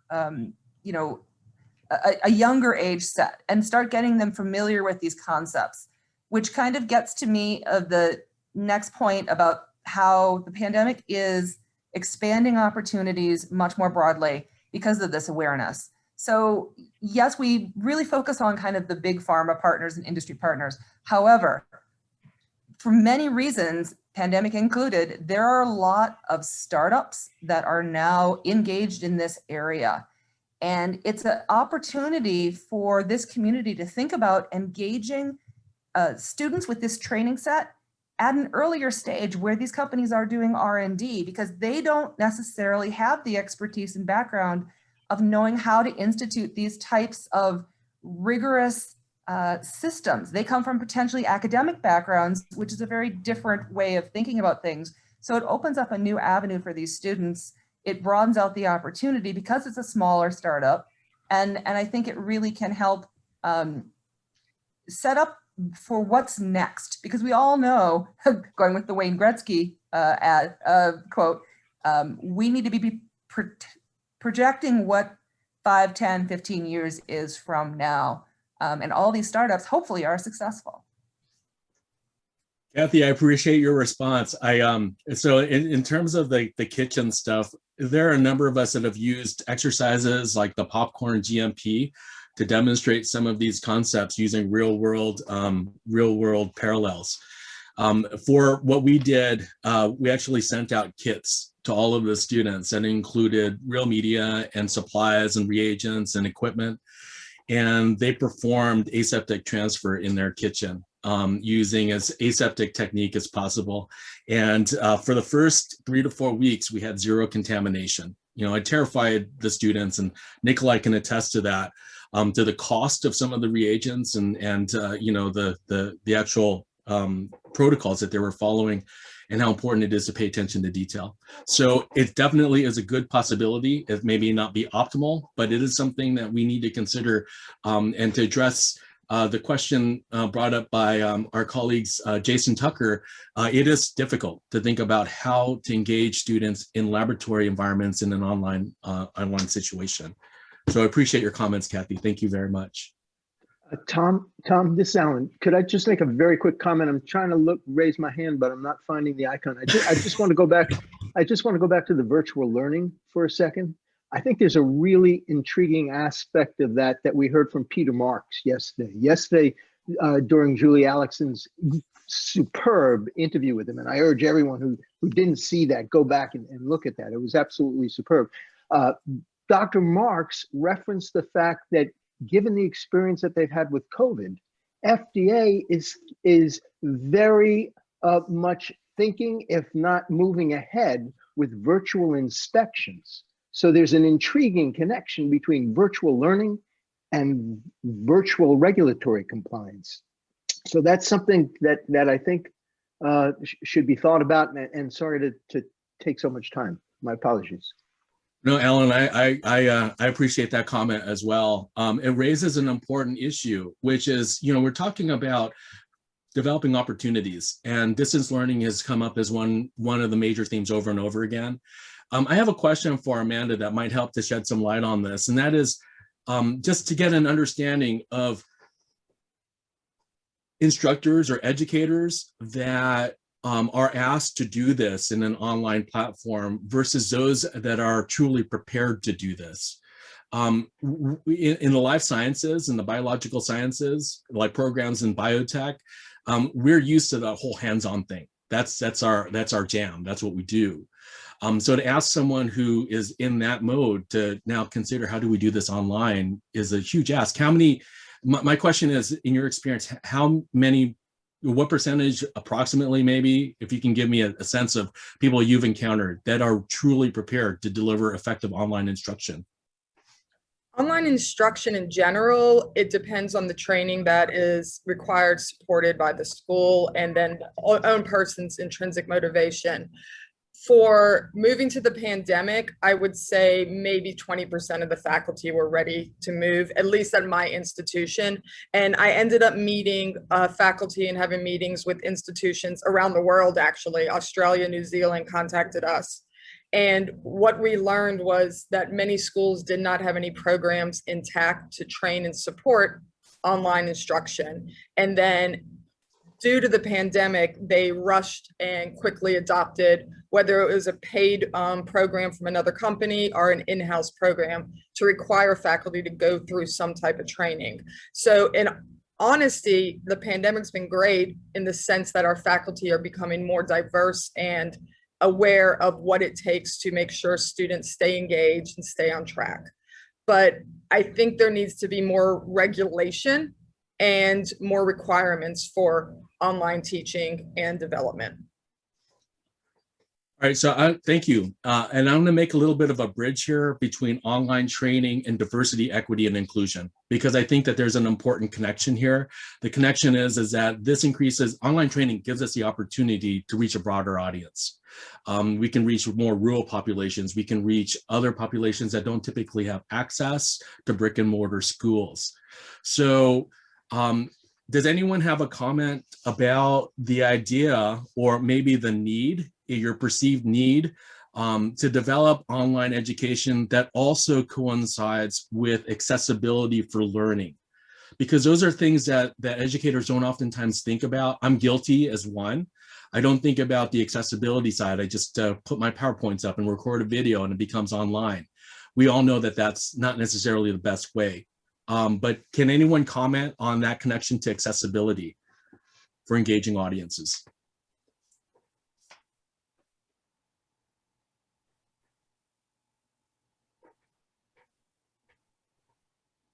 This is Amanda Rosenzweig again. I'll quickly speak to this. And CARES Act definitely helped a lot of the institutions, but the populations that we can now reach are also the populations that often don't have the infrastructure to support, online learning. Whether about 80% of our population, there's a lot of studies, are using their phones to access their schoolwork. So that's a whole nother level of design that we have to make sure that we're designing content that's going to be compatible across all formats: tablets, computers, Macs, Windows, Androids, iPhones. And that takes a lot of training to be able to, specifically create content. And then earlier, I think it was Dr. Green that was talking about bite-sized training. So micro-learning moments are really important, and understanding digital literacy is also important. So these are all things that people aren't being trained on, that are facilitating the learning, but then they're expected to by different factors or different parts of the school or the government. Thank you for your response. I think that it just opened up the door to the amount of work that we need to consider now in terms of developing curriculum. It's not so easy just to develop curriculum that's aligned to industry. There are a number of different components to think about, and we've got to consider these as we move forward. So thank you very much for shining the light on that. So we have 6 minutes left in this session. We're going to run out of time, and I do want to address the last topic for this area, which is resource mapping and strategic partnerships. We all know this is important. We've got to figure out how to not just create the partnerships, because it's easy enough to call somebody. I'll call up Russ and we'll have a nice conversation, a great conversation. The key thing here is having a relationship which delivers something, right? So how do we create a meaningful relationship which leads to a sustainable partnership? We all struggle with these, but I think that at the core, those partnerships are what make the network as strong as it is, or maybe stronger than it just adds that heft to it. So a lot of you all are in the process now of creating those partnerships with your industries, or maybe they're with other federal agencies, or maybe they're across institutions, or even within the institution between departments. Is anyone willing to share some of your best practices, or maybe a case study in creating these partnerships, and creating a partnership which is meaningful to the delivery of your curriculum? What have you done? What can we learn from what you've done that may be innovative, or just share with our group anything with relation to partnerships and helping us to map that out?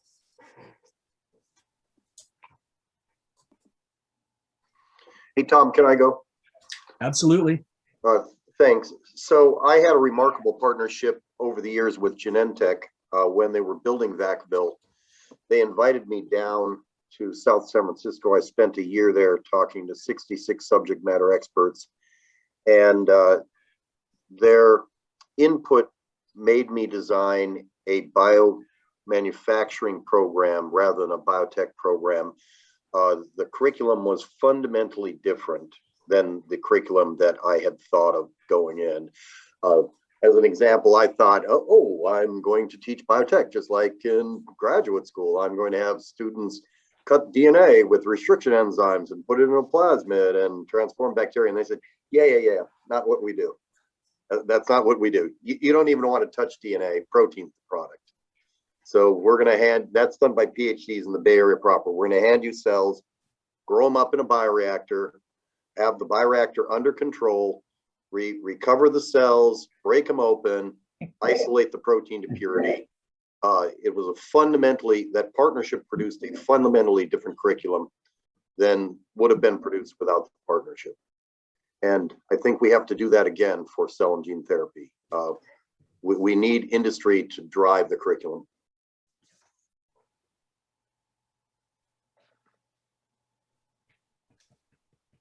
Thanks, Jim. Is there anyone else out there that wants to provide a little bit more of their insights into these partnerships, strategic partnerships and relationships? Hey, Tom, can I just say one thing? Absolutely. So what Jim said, I echo 1,000%, but we have so many biotech programs already in existence.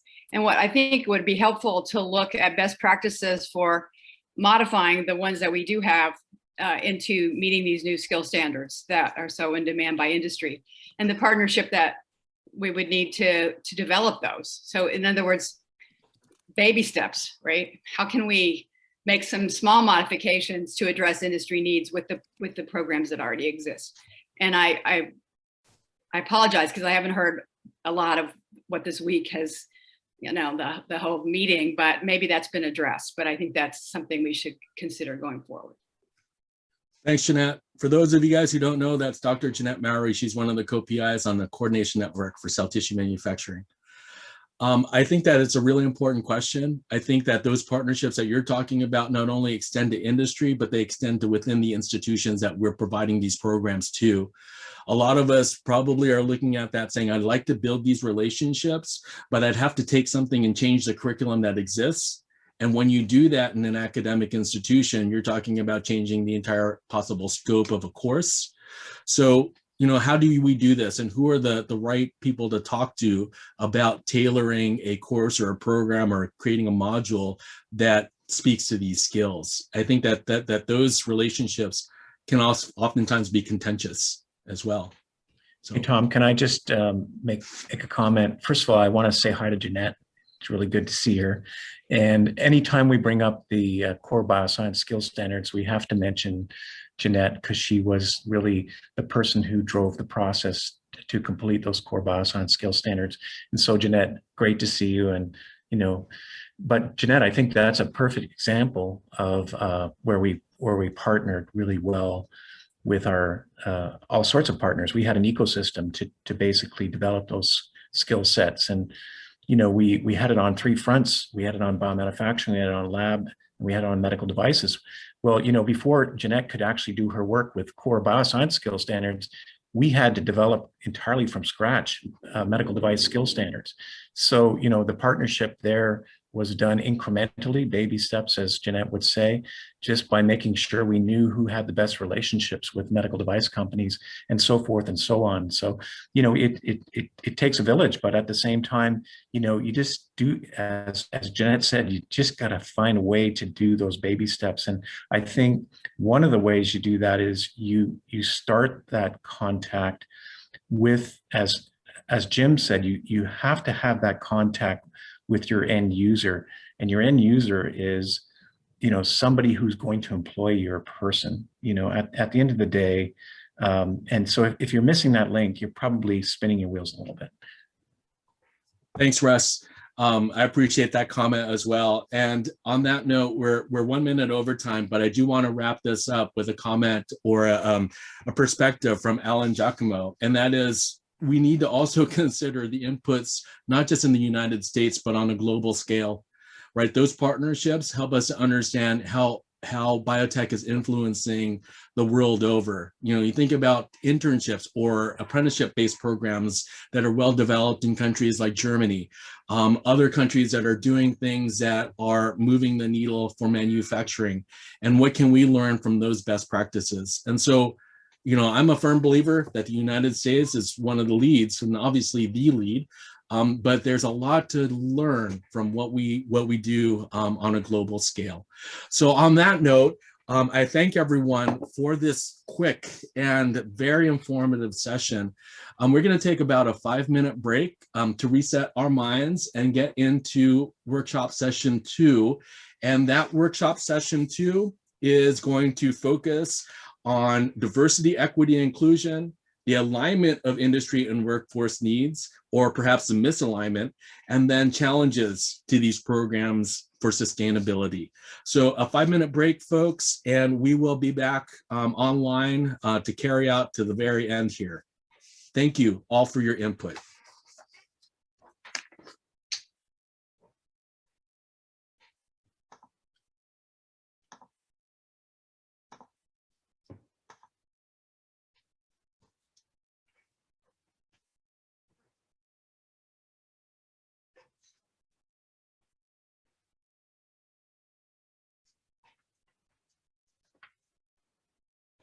Hey there, Louise, how are you? Good. Can you hear me, Tom?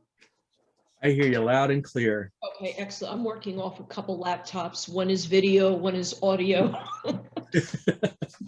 Oh, I've been there. I don't know if you saw the technical glitch I had earlier today.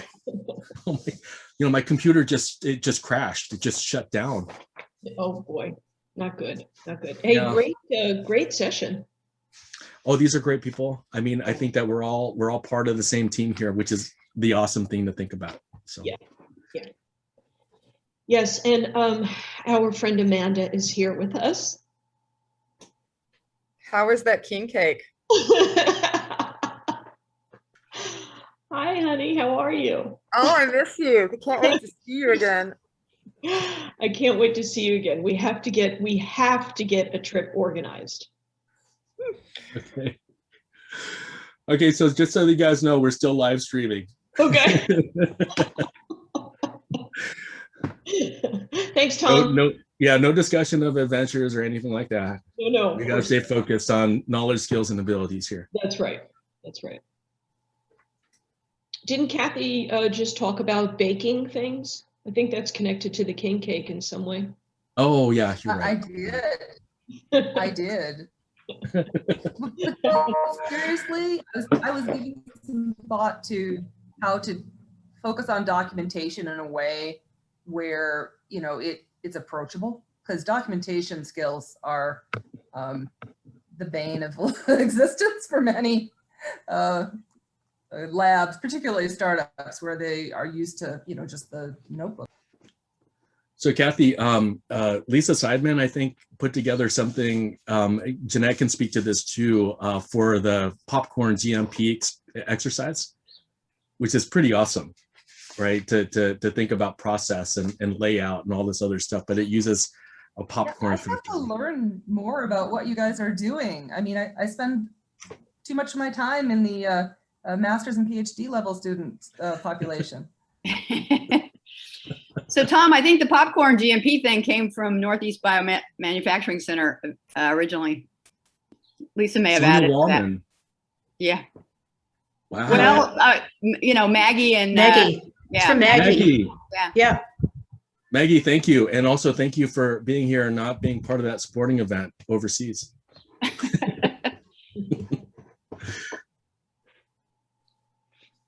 Yeah, you know, creative instruction, low cost instruction, ways to get the point across without breaking the bank and broad impact. That's what a lot of community colleges are engaged in. And at the end of the day, the students emerge with the skill set that they need for critical thinking to get the job done. And this is, you know, it's pretty cool stuff that what everyone here is kind of developing and being a part of.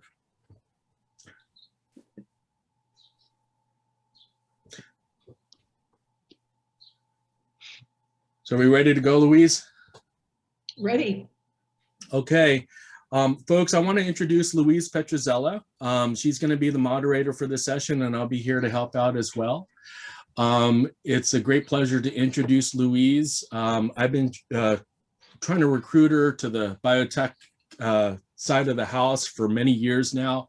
And I think I've had some level of success because congratulations, Louise, you are now the principal investigator for an ATE grant. And I'll let you talk a little bit more about that as an introduction because you're better at that. But it's my pleasure to introduce Louise Petruzzella to help moderate and guide us through this session. So Louise, it's all you. All right, thanks, Tom. And thanks for having me come on and participate with the summit. Yes, I'm Louise Petruzzella. I am currently the director of the biotechnology program at Shoreline Community College in Seattle, Washington. And as Tom said, the college was recently awarded an NSF ATE grant entitled Establishing a Hub to Support Education of Biomanufacturing Technicians in Cell Therapy and Immunotherapy. We'll do a skill gaps analysis. We'll develop some outreach and pipeline for technicians coming into the space, and as well, hopefully become a knowledge source really for community colleges that want to launch this type of programming as well across the country. So very excited to begin the work there. I will put a link to the award abstract in the chart for you, rather in the chat for you to take a look at. So I want to start off talking about diversity, equity, and inclusion. We already mentioned a matter of equity concerning accessibility, especially for our students to be able to use technologies in pandemic and online and remote learning. So first question, you know, we've talked a little bit about diverse groups, perhaps folks from rural populations, other underrepresented communities. We can talk more about who we can include in those populations when we talk about this. But I'm interested in particular if industry is on the line, what approaches are people taking to address DEI challenges and issues, again, in the workplace, in our academic programs, and with others in the community? I know that Shoreline has been really focused on trying to improve hiring practices, really getting a lot of different opportunities out to instructors that otherwise might have not been tapped really to come to the institution and teach. It's so important for our students to see people that look like them, that have the same background as them, to really empower them to achieve their educational goals. So again, let's open it up. Let's hear from you. What are you doing, again, in the workplace or at your institutions to try and really inculcate those DEI principles in the organization?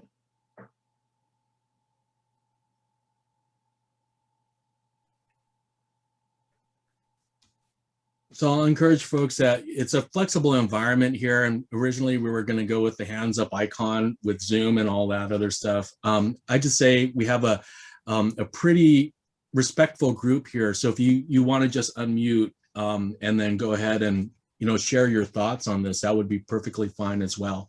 That saves the middle person from going through the process of screening. If you want to go ahead and share your thoughts as well.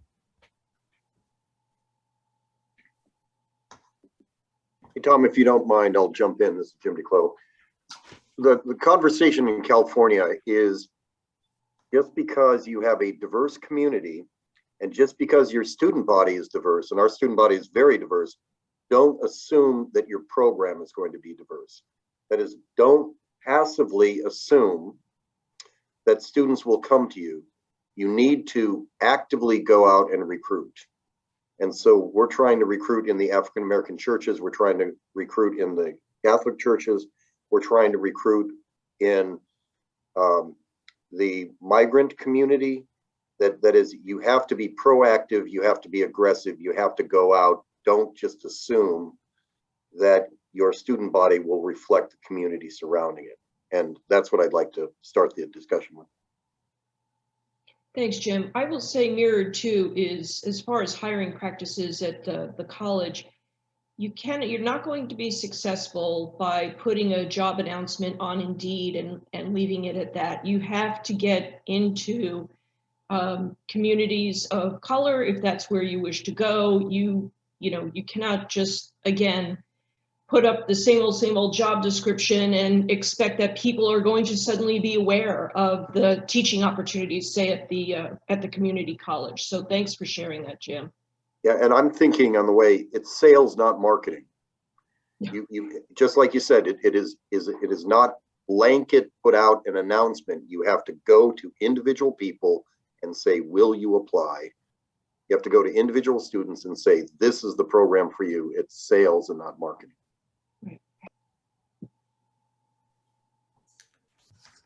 Jim, I'm going to put a little bit of a spin on that. I agree with you 100%, right? Sales, not marketing. We got to get out there.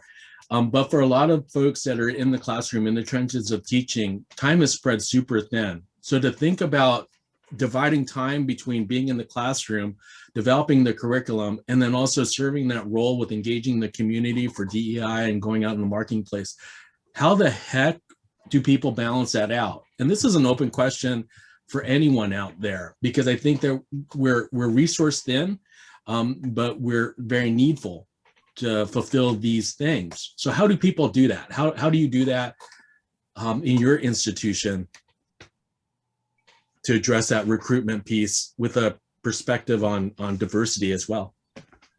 So this is Amanda Rosenzweig. I'm going to speak real quickly on this. For our particular program at Delgado Community College, our department is, the biotech group is very small, but we go to every single class that is a potential prereq for the science laboratory tech program, and we do a 5-minute spiel. And that is how we've recruited most of our students. And Jim said it perfectly, just because you have a diverse population within the college does not mean your population of students and coming into the program will be as diverse. We also do STEM Fest and STEAM Fest, and anything that people ask us to show up to, we do. So we're very present in the community, and that helps also. But we have a problem within Louisiana that community colleges are looked down upon. So many individuals at the high school level, when we work with them, don't even consider it as an option. So that's going to be a paradigm shift and a culture change within our state, which that's a fight in itself. So Dr. Rosenzweig, that's not just Louisiana. I think that that's a national perspective that needs to change, and the value that community colleges bring.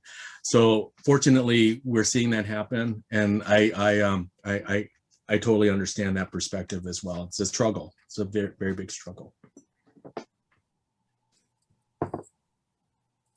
Hey, Tom, this is Phil Keegan. Do you mind if I jump in real quick? Absolutely. So coming off the previous discussion that we had about partnerships, I'm wondering, and this is kind of just musing, of how we can leverage the high impact visibility of large corporate partnerships to help amplify and overcome that stigma of community college and community education being somehow lesser than a quote unquote standard 4-year institution. That if you partner recruitment efforts with your corporate partners or your corporate sponsors, that way that the kind of the K through 12 outreach sees this intrinsic link between long-term financial stability and career success intrinsically linked with the education.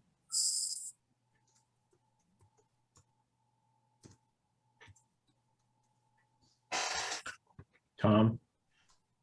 So Phil, I agree with you. Love it.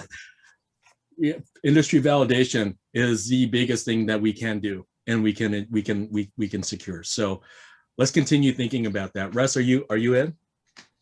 Yeah, I guess I'm in. No, I was just going to say, I mean, this is the first and foremost goal of goal 3, within what we're trying to do at Innovate Bio at a very high level. We've recruited an incredible National Advisory Council, which has many prestigious employers within. And, we have in 2 of our industry advisory councils, we've addressed this issue. It's a big one. And we actually, on the last particular advisory council meeting for Innovate Bio, we actually put the subject of DEI up, and we had the vice president of DEI for Bio address us, and as well Larry Davis, who that was Elliot, and Larry Davis from Austin Community College, who's head of DEI. And the good thing I think we learned was the discussion that it is something that's being very much addressed by Bio. And at the same time, I think Lori Lindbergh has just taken on a new title, which is really looking at Lori Lindbergh. For those of you who don't know her, she is the person who runs the Coalition of State Bio Institutes out of California. And she's taken on this title of looking at DEI. So she's got a brand new title to very much be involved with that. So I think industry is very aware of this situation. And I think we're at a very high level right now, dialoguing very closely with the state biotech associations through our association with CSBI and Bio. So Elliot Francis, that was that fellow's name, I'm sorry. So I think I'm optimistic that that we're going to learn more and be able to maybe address this whole area and the situation. We all know our community college graduates are superior. They're really good. Their hands-on abilities are far surpass most other programs. We know that, but we've got to be able to demonstrate that. And I think Jeanette put in the chat, use your students. They're your best salespeople. Use your students that have actually graduated from the program. And one of the things we're trying to do with Innovate Bio as well is form a very strong alumni association across the country of graduates. And if these graduates are successfully employed, there's no better salesperson. Jim talks about sales. I love sales. I came from sales. Sales are good.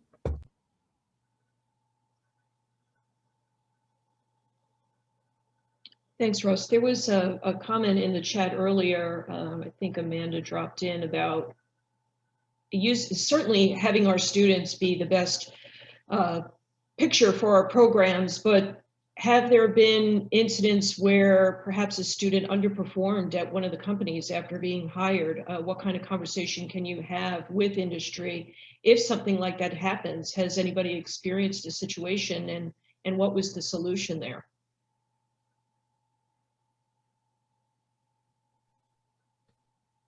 Hey, Louise, can I jump in again? Sure, of course. Okay. I've heard of this happen through an internship. It was I guess it was an internship that didn't go well. And I think, and by the way, our chair of our department is online here, and that's Dr. Cheryl Burrell. And I hope you all have a chance to meet her in person sometime when you can come to Winston. But this was before her time. And what had happened was a student had gone to a company, but the student hadn't really been put in a situation where they were pre-interviewed so that the company had been able to be in a position to have made the correct selection, and that the student's values or the student's, the way the student behaved and so forth was a match with what the company had. So I think the lesson learned was, pre-screen, do the preliminary interviews. As Jim DeClo likes to say, and I say it too, you're always being interviewed. Every second of your life you're being interviewed. So I think that's a solution. It's not necessarily all solution, but it's a solution. Thank you, Russ. Any last comments in this respect? Heather? Yep. Yeah, I just wanted to share that we were having a lot of problems in our programs in our area around students not being able to complete the set of courses or having to stop out for a number of reasons. And because of that, a co-founder and I created a nonprofit called Bioscience Core Skills Institute that helps students document the skills they're gaining in our programs along the way, so that they can be incentivized to start a program by getting a credential, a micro-credential, and a single skill, either in high school or in those early intro courses. They then can also document what they're doing if they, take the first course in our biotech program. They can document those skills to help build up those, the awareness that they do have mastery, as well as document their progress along the way, so that students that leave our program one course short or for lots of reasons have to stop out, leave with those skills documented, and building the relationship with industry to recognize those is something that we're definitely working on. That's great. Thanks, Heather. Let's shift. We've kind of talked a lot about now just industry and the relationship to the academic program. There are a number of programs around the country focused on regen medicine, including Russ's program, genome editing with John McDowell, therapeutic manufacturing, of course, with Maggie. We're focused here on immunotherapies in Seattle, Washington, and then Tom over at Madison with stem cell technologies. How do these folks go about aligning curricula with industry and workforce needs? Perhaps the importance of that, how often are these KSAs updated? What kind of relationship do you have with your industry representatives? How is that work getting done, and how important is that work to our students' success?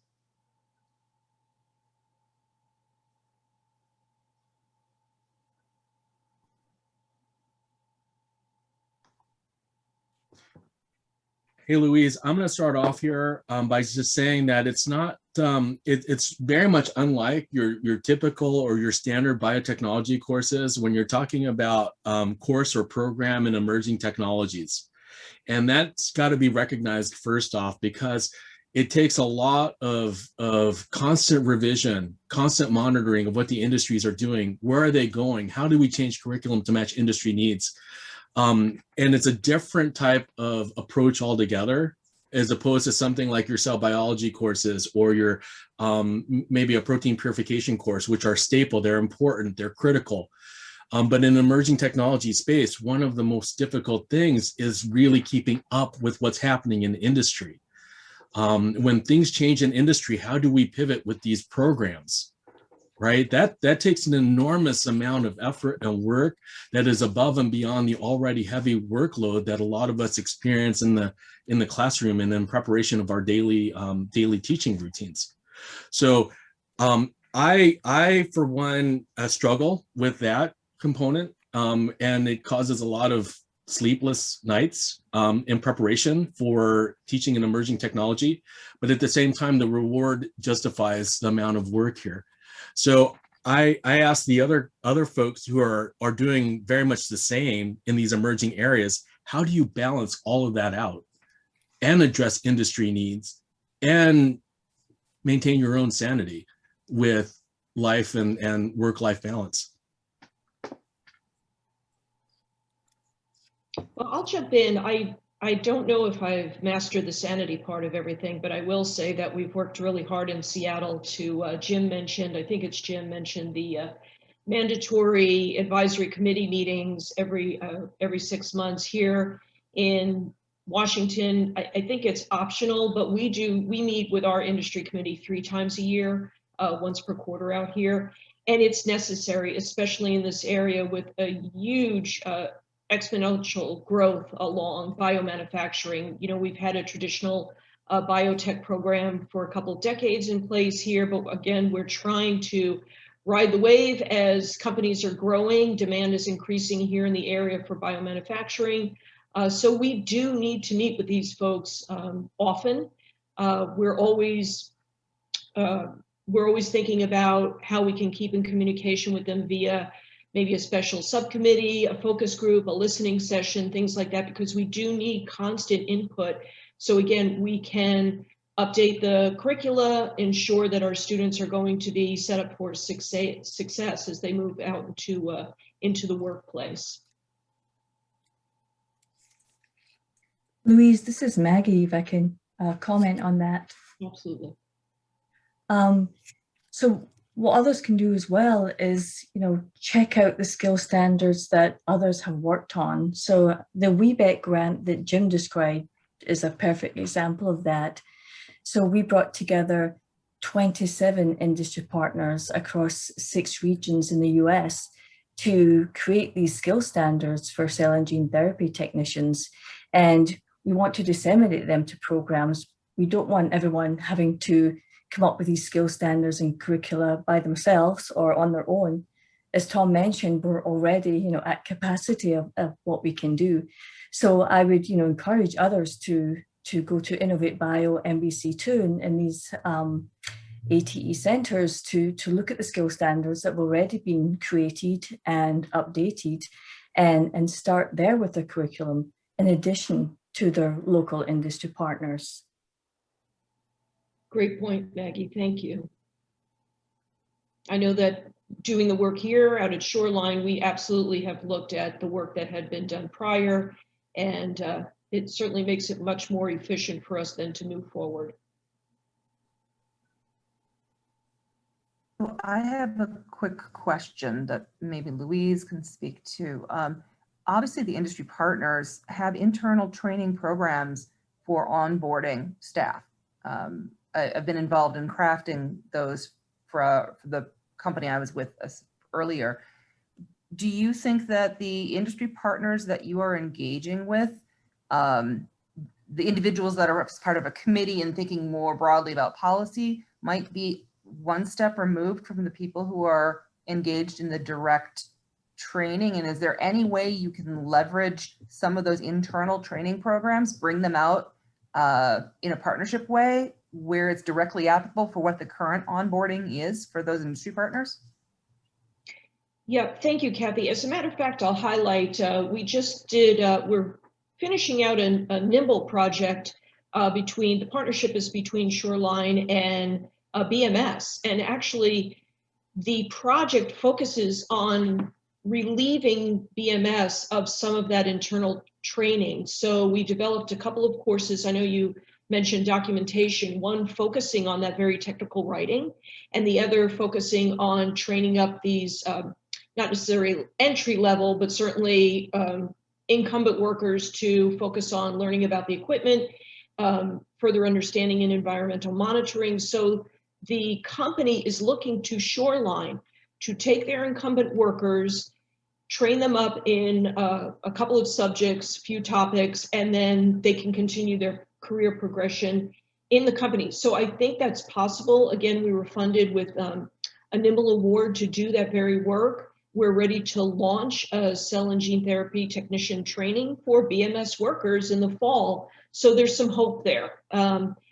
The growth, again, is so huge in this area that Amanda was talking about this earlier. I think that companies have to start looking at local community colleges to help increase that workforce. And this is one, again, project that Shoreline has had an opportunity to work on that can do that very thing and give those employers the workers that they need. Thanks for that question, Kathy.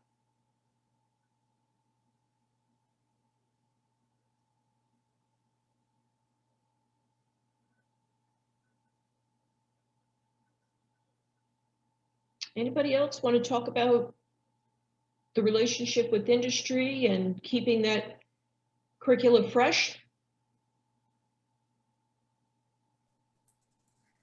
I do have one other point, just because I've heard it so often recently. In Madison, we have the same problem with, just labor shortage for these specialized roles. And I tend to get a lot of calls about who I might know that can help fill that pipeline. And Tom, you can definitely tell me if my perception is wrong, but it seems like the students that are coming out of your program are placed immediately, and where the bottleneck is kind of this recruitment and potentially even the training capacity of the institution. Is there a way that industry partners can partner directly to help augment the faculty and training component, not just focusing on the student recruitment efforts? Hey, Kathy, I think that's a great question. It's super complicated. You're hitting on a number of really important notes that I don't think that there are really clear answers to. The first is that there's a lack of people coming into the programs. And it's not because the programs aren't great programs, just people don't know about it. So there's a visibility issue. And then there's the other issue, which is how do we connect that to the industries to get these people in? The people that come through, they're amazing people. And Jim DeClo can speak to this with people in the Bay Area. And there's a shortage of workers in there. We heard about that in the keynote. It's a tremendous challenge to deal with. And like I said, when I started off this meeting, no one area of the ecosystem can be impacted without impacting the other areas as well. So we have to consider the change across all of these areas, and if we want to make a meaningful impact. Hence, that's why we have the coordination network. So I appreciate the question. My answer is disappointing to you, Kathy, because there is no answer right now. But I would love to figure out a way to engage industry in a much more comprehensive way to ensure that they get the talent pool that they need. Madison is my home base for right now, and I'd love to see that happen, but this is an issue which is nationwide. So thank you for that, for pointing that out. Yeah, just from some of the comments in the chat, it seems we share that challenge across the country here. Certainly for Shoreline, we have been in talks with a couple of companies to get some of their employees to come and teach at the college, even if it's just a short course, a 5-week course, but that will involve industry a little bit more. It's tough to find those instructors for sure. Any other comments concerning this kind of alignment between industry and the academic institution? If not, I think we'll close out here talking about how do we keep our programs sustainable? What are the costs? How can these private public partnerships help us continue our programming? What can we do to keep our educators engaged concerning professional development so they do remain teaching at our college? Some of those questions covering sustainability. Who wants to share a little bit about that, their thoughts around that? I'm going to back up real quick if I can for just a second and how to get industry engaged in teaching and things like that. Speaking as someone who's participated in some of Tom's courses in the past and has shown up and taught, I think you'll get a more receptive attitude if instead of looking for someone to teach a 5-week course, you look for someone to do a guest lecture. For people who have industry jobs, committing to a 5-week teaching course is going to be probably too much of an ask most of the time, but committing them to come for an afternoon for a lecture in their area of specialty is often easy to accommodate. And you might be able to get a collection of 5 different industry people to each teach 1 lecture a week and accomplish that goal that way, rather than looking for a larger commitment out of an industry or commercial organization. Just a thought. Absolutely, Tennille. And we do that at Shoreline. It's a way to get an industry person excited about the programming. We try and make it, my job is to make it as easy as possible for industry to get involved in our programming. So it could be a guest lecture, it could be setting up a tour at a facility, but to start little by little getting that industry person involved in our programming. And then we have had those guest lecturers turn into instructors that are willing to teach that 5-week course or teach once a quarter or once a year for us at the institution. So just be mindful about the ask. I would say little bit by little bit, develop the partnership or the relationship over time. And then, you can get folks excited about the programming and perhaps wanting to contribute even more. Thank you. Yeah, because for the first bite, a tour of the facility or a one lecture course feels like, like a breather. It's a little refreshing. It's kind of, get out there. It feels like a break from your normal everyday thing. But if you started by approaching me for a 5-week course, my answer is a fast, hard pass. That's right. Yeah, thank you. So I just want to say really quickly, Tennille has been a very strong supporter of the program that we have at Madison College. We wouldn't have the program without her. As part of YCell Research, Stem Cell Research Institute in Wisconsin, Tennille has really been instrumental in helping us to develop this, and an advocate not only for our program in Madison, but for programs across the United States to help develop. And so I thank you, Tennille, for your input into our discussion today too. But I also want to say, you're absolutely right about engaging industry. There's nothing like going to site visit to an industry partner, or just having that connection for students to see what they're thinking about getting into from a firsthand experience. Industry partners facilitate that. They open the doors to that. Not only are they investing in the students as potential workers, but they are really the advocates for student success and pathway development. So yeah, I can't speak more to the valuation process that I can place on our industry partners. And that's for the industry side, it's teaching those, doing that 1 lecture or during a tour is a fabulous recruiting tool. We've hired out of the program a lot, and quite frankly, the best employees we've had have come out of the program routinely. But it's a nice opportunity to get a first view, to look at who you may want to go back and recruit once they're finished in the program as well. Right, thank you, Tennille. Again, this is kind of connected. I mean, with sustainability, I see some comments in the chat about transportation, trying to get students where they can see some of these facilities, but that does, cost something. Perhaps we have to secure a bus or a van or something like that to get our students out there. In Shoreline, we typically have our students get to the site themselves. There hasn't been busing or anything like that, but I'm sure that is a challenge for students. So thoughts about that? How to really introduce those students to these opportunities, again, in the interest of sustainability, keeping our programs going, and being successful.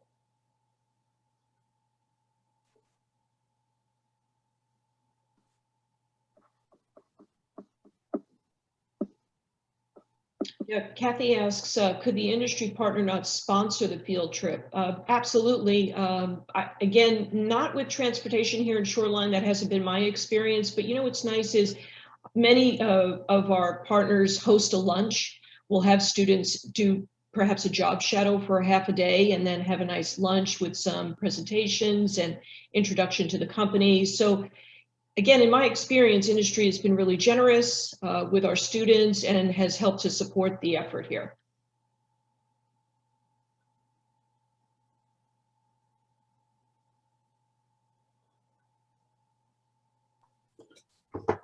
Hey, Louise, I'm gonna go one subway stop before your question, which I think is an important one for people to consider, because I get the resources, and everyone does. We need these resources. We need reagents to do workshops and all this stuff. So one subway stop ahead of that is, where the heck do you get the money? Right. Where do you do this in a situation where resources are already spread thin, and you know that these are important activities? And so for this question, I'd like to hear a little bit from our partners who are funded, and what kind of funding sources are available to help support some of these activities, whether they're local foundations, you know, and in many case scenarios, this is from the generosity of people's pocketbooks to pay for outreach events. So how do you guys fund these kinds of things? How do you guys fund programs or fund outreach or do these things? Does anyone want to chime in on that one? Not that you're going to pay for a bus or a field trip to DC or something, but these kinds of things are important questions. These are important questions. Where's the money come from? Tom Russ. Yeah, I'm going to talk about our fellows program just for a second. We ran this for 6 years. We got an ATE for it, and we kept on renewing our ATE. Although it was only a 3-year ATE, we were able to leverage, first of all, we got extensions, which people could get, right? I mean, that was a possibility. And then we leveraged our relationship with the Manufacturing Innovation Institutes, where a lot of people don't know that there is a Dear Colleague letter that says that if you flex a program with an innovation institute, you can get up to 20% of your funding. So we managed to ride that one to 6 years, but we had to sunset it because of limitations from on budgets from the NSF. It wasn't that they didn't like the program; they loved the program, and the people that took the program loved the program, and actually the subject matter experts from industry really loved it. But the issue was that you can only run a program for so long. But we did it, and you know, it was a great way of building relationships, and we brought in people right across the country. So I know that NSF ATE funding isn't for everybody, but I would say that it's a great way if you've got an imaginative idea for being able to reach out and do engagement. I don't know why I said it isn't for everybody. It is for everybody on this call that is at a college or a high school. Thank you, Russ.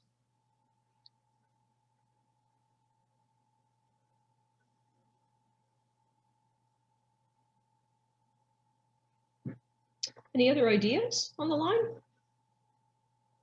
Sustainability?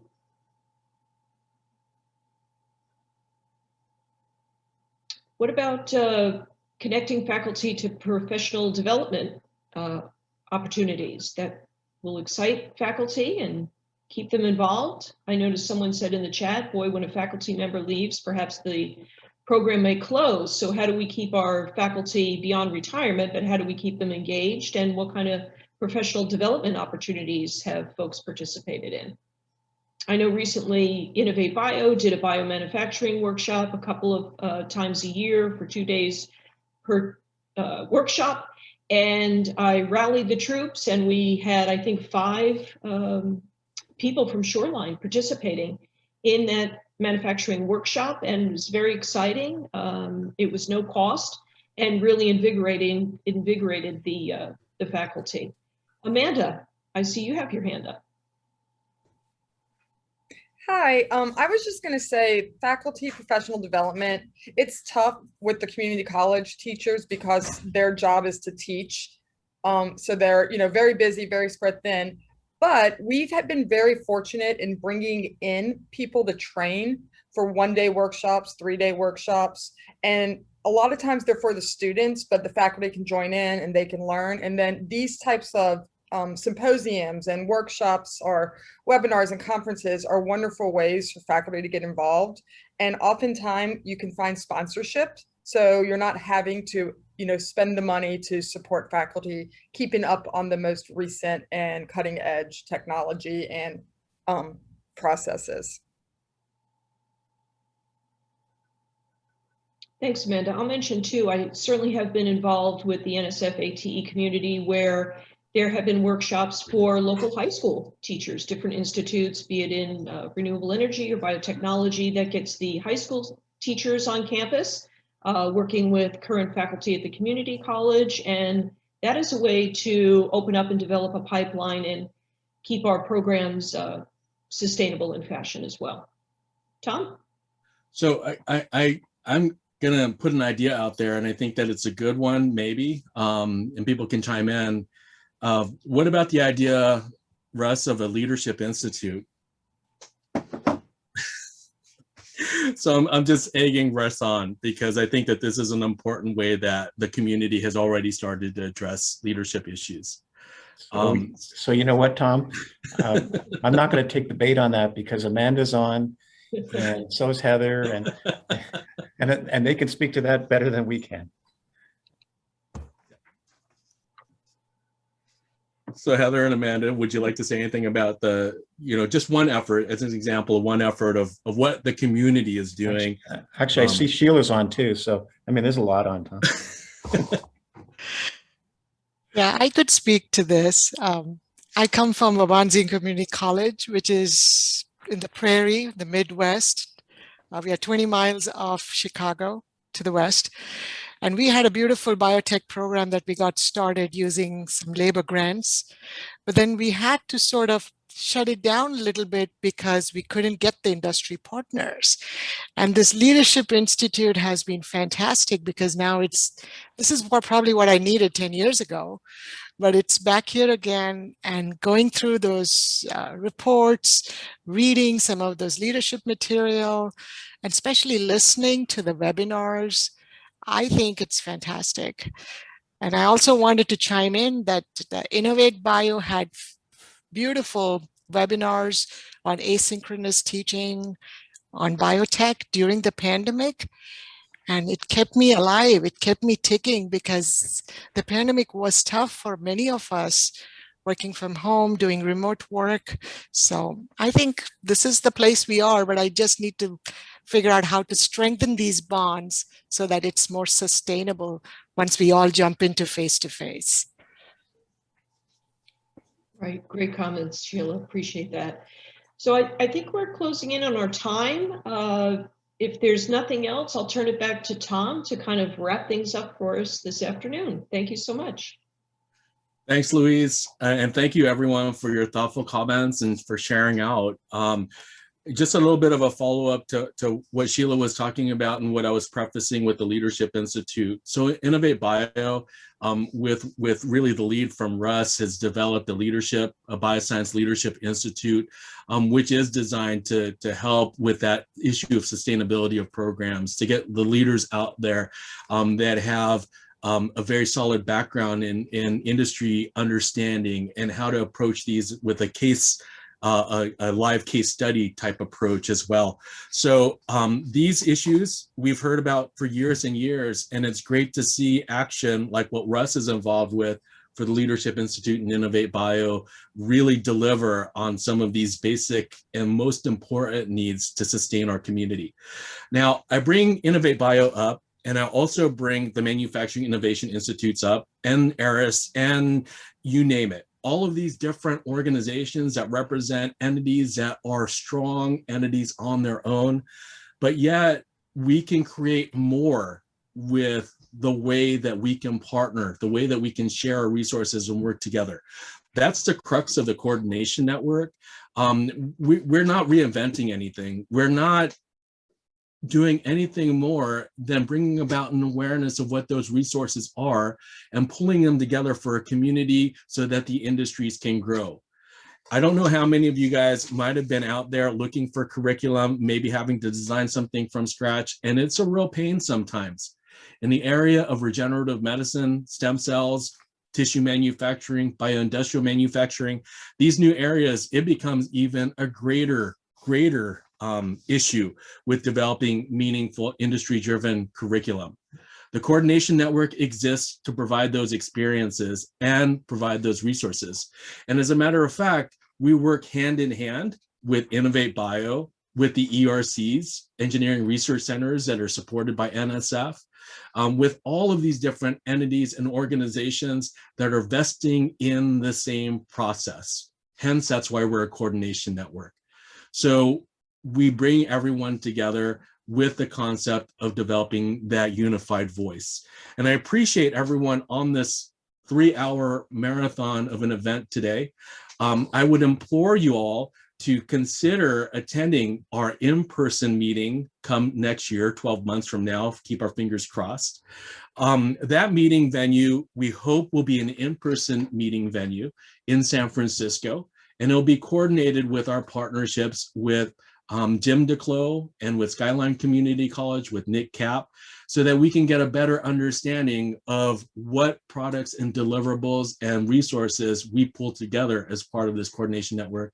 Not only that, but it's an opportunity for us to be in the same place, in the same pace, in the same place, and share these experiences in a face-to-face environment again. And so hopefully we'll be out of this web-based Zoom scenario and more in the face-to-face arena. So having that as an ending note here, the coordination network is funded by NSF and ATE. For those of you who attended our very first meeting in Madison, Wisconsin, we are pledging the same level of support, which is if you're interested in attending our meetings and you want to contribute meaningfully and establish a relationship as part of the coordination network, we will help to fund you and support you to come to our in-person meeting in San Francisco. Okay, it is not a free ask. It's not a junket of a trip. We do work a lot harder for many days. So it's typically about a 2 to 3 day event. But at the very end of that, we really bring together the community in ways that we need to. Our industry partners, our academicians, our community organizations, and our government personnel. So let's move the needle on this, and let's see what we can do to continue developing our resources so that none of us is stuck on an island solo developing our own way to try to figure out how to get off that island. We are a coordination network. We are here to help. We are here to bring it all together. So with that, I'm going to turn it over to any of our co-PIs on our grant for any closing comments that you all may have. And then I have a link that I'm going to post in the chat box for a survey to get your input to help us create a better experience for you all. We'll jump in, Tom. You're all invited to come out to the Bay Area. Again, a year from now, we are delighted to host you. And we, as Tom said, we will work you, but we hope that you can have some fun as well.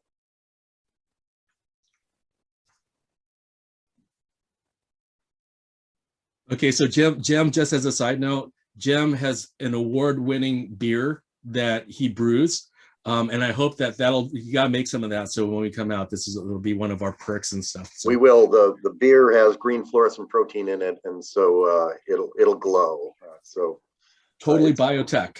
Totally biotech. Yeah.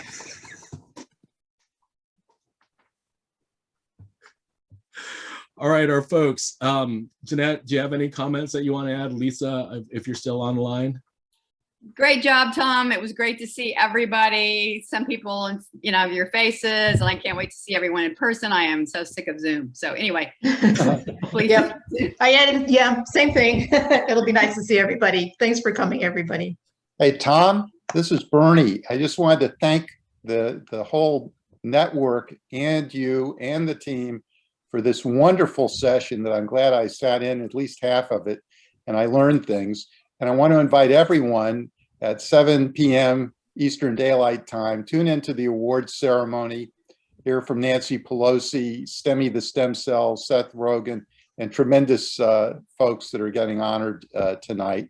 And you're all part of the community, and we just appreciate all that you are doing.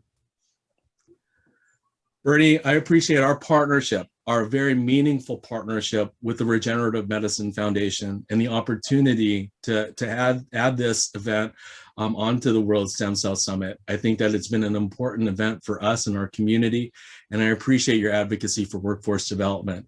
Without Bernie's help, we'd be struggling actually quite a little bit harder to get into that arena for policy.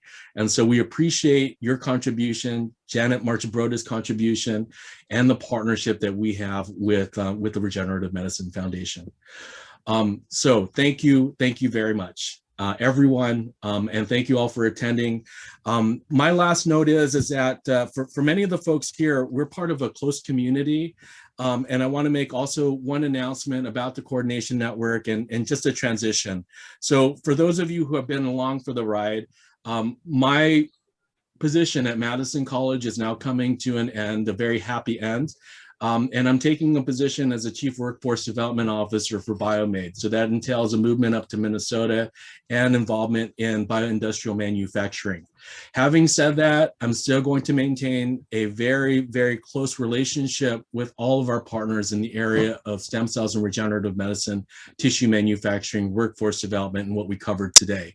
So please, please continue to advocate, develop those programs, seek out the resources that you need. And then if you're struggling through this, the first place to turn to, the Innovate Bio Center. Come and see some of our lead personnels, or in a pinch, just reach out directly to me, or we're happy to help in any way we can. So to close this up, I have a survey that I would appreciate if you would take. I'm going to enter this into the chat box for everyone. It's a very quick survey.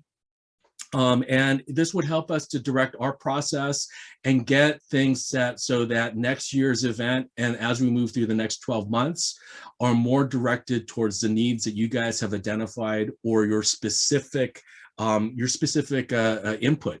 So please, please, please, I implore you to complete the survey. And on that note, thank you everyone for a successful event. I appreciate all that you do and your advocacy for education and workforce development. Thank you, Tom. Thank you so much.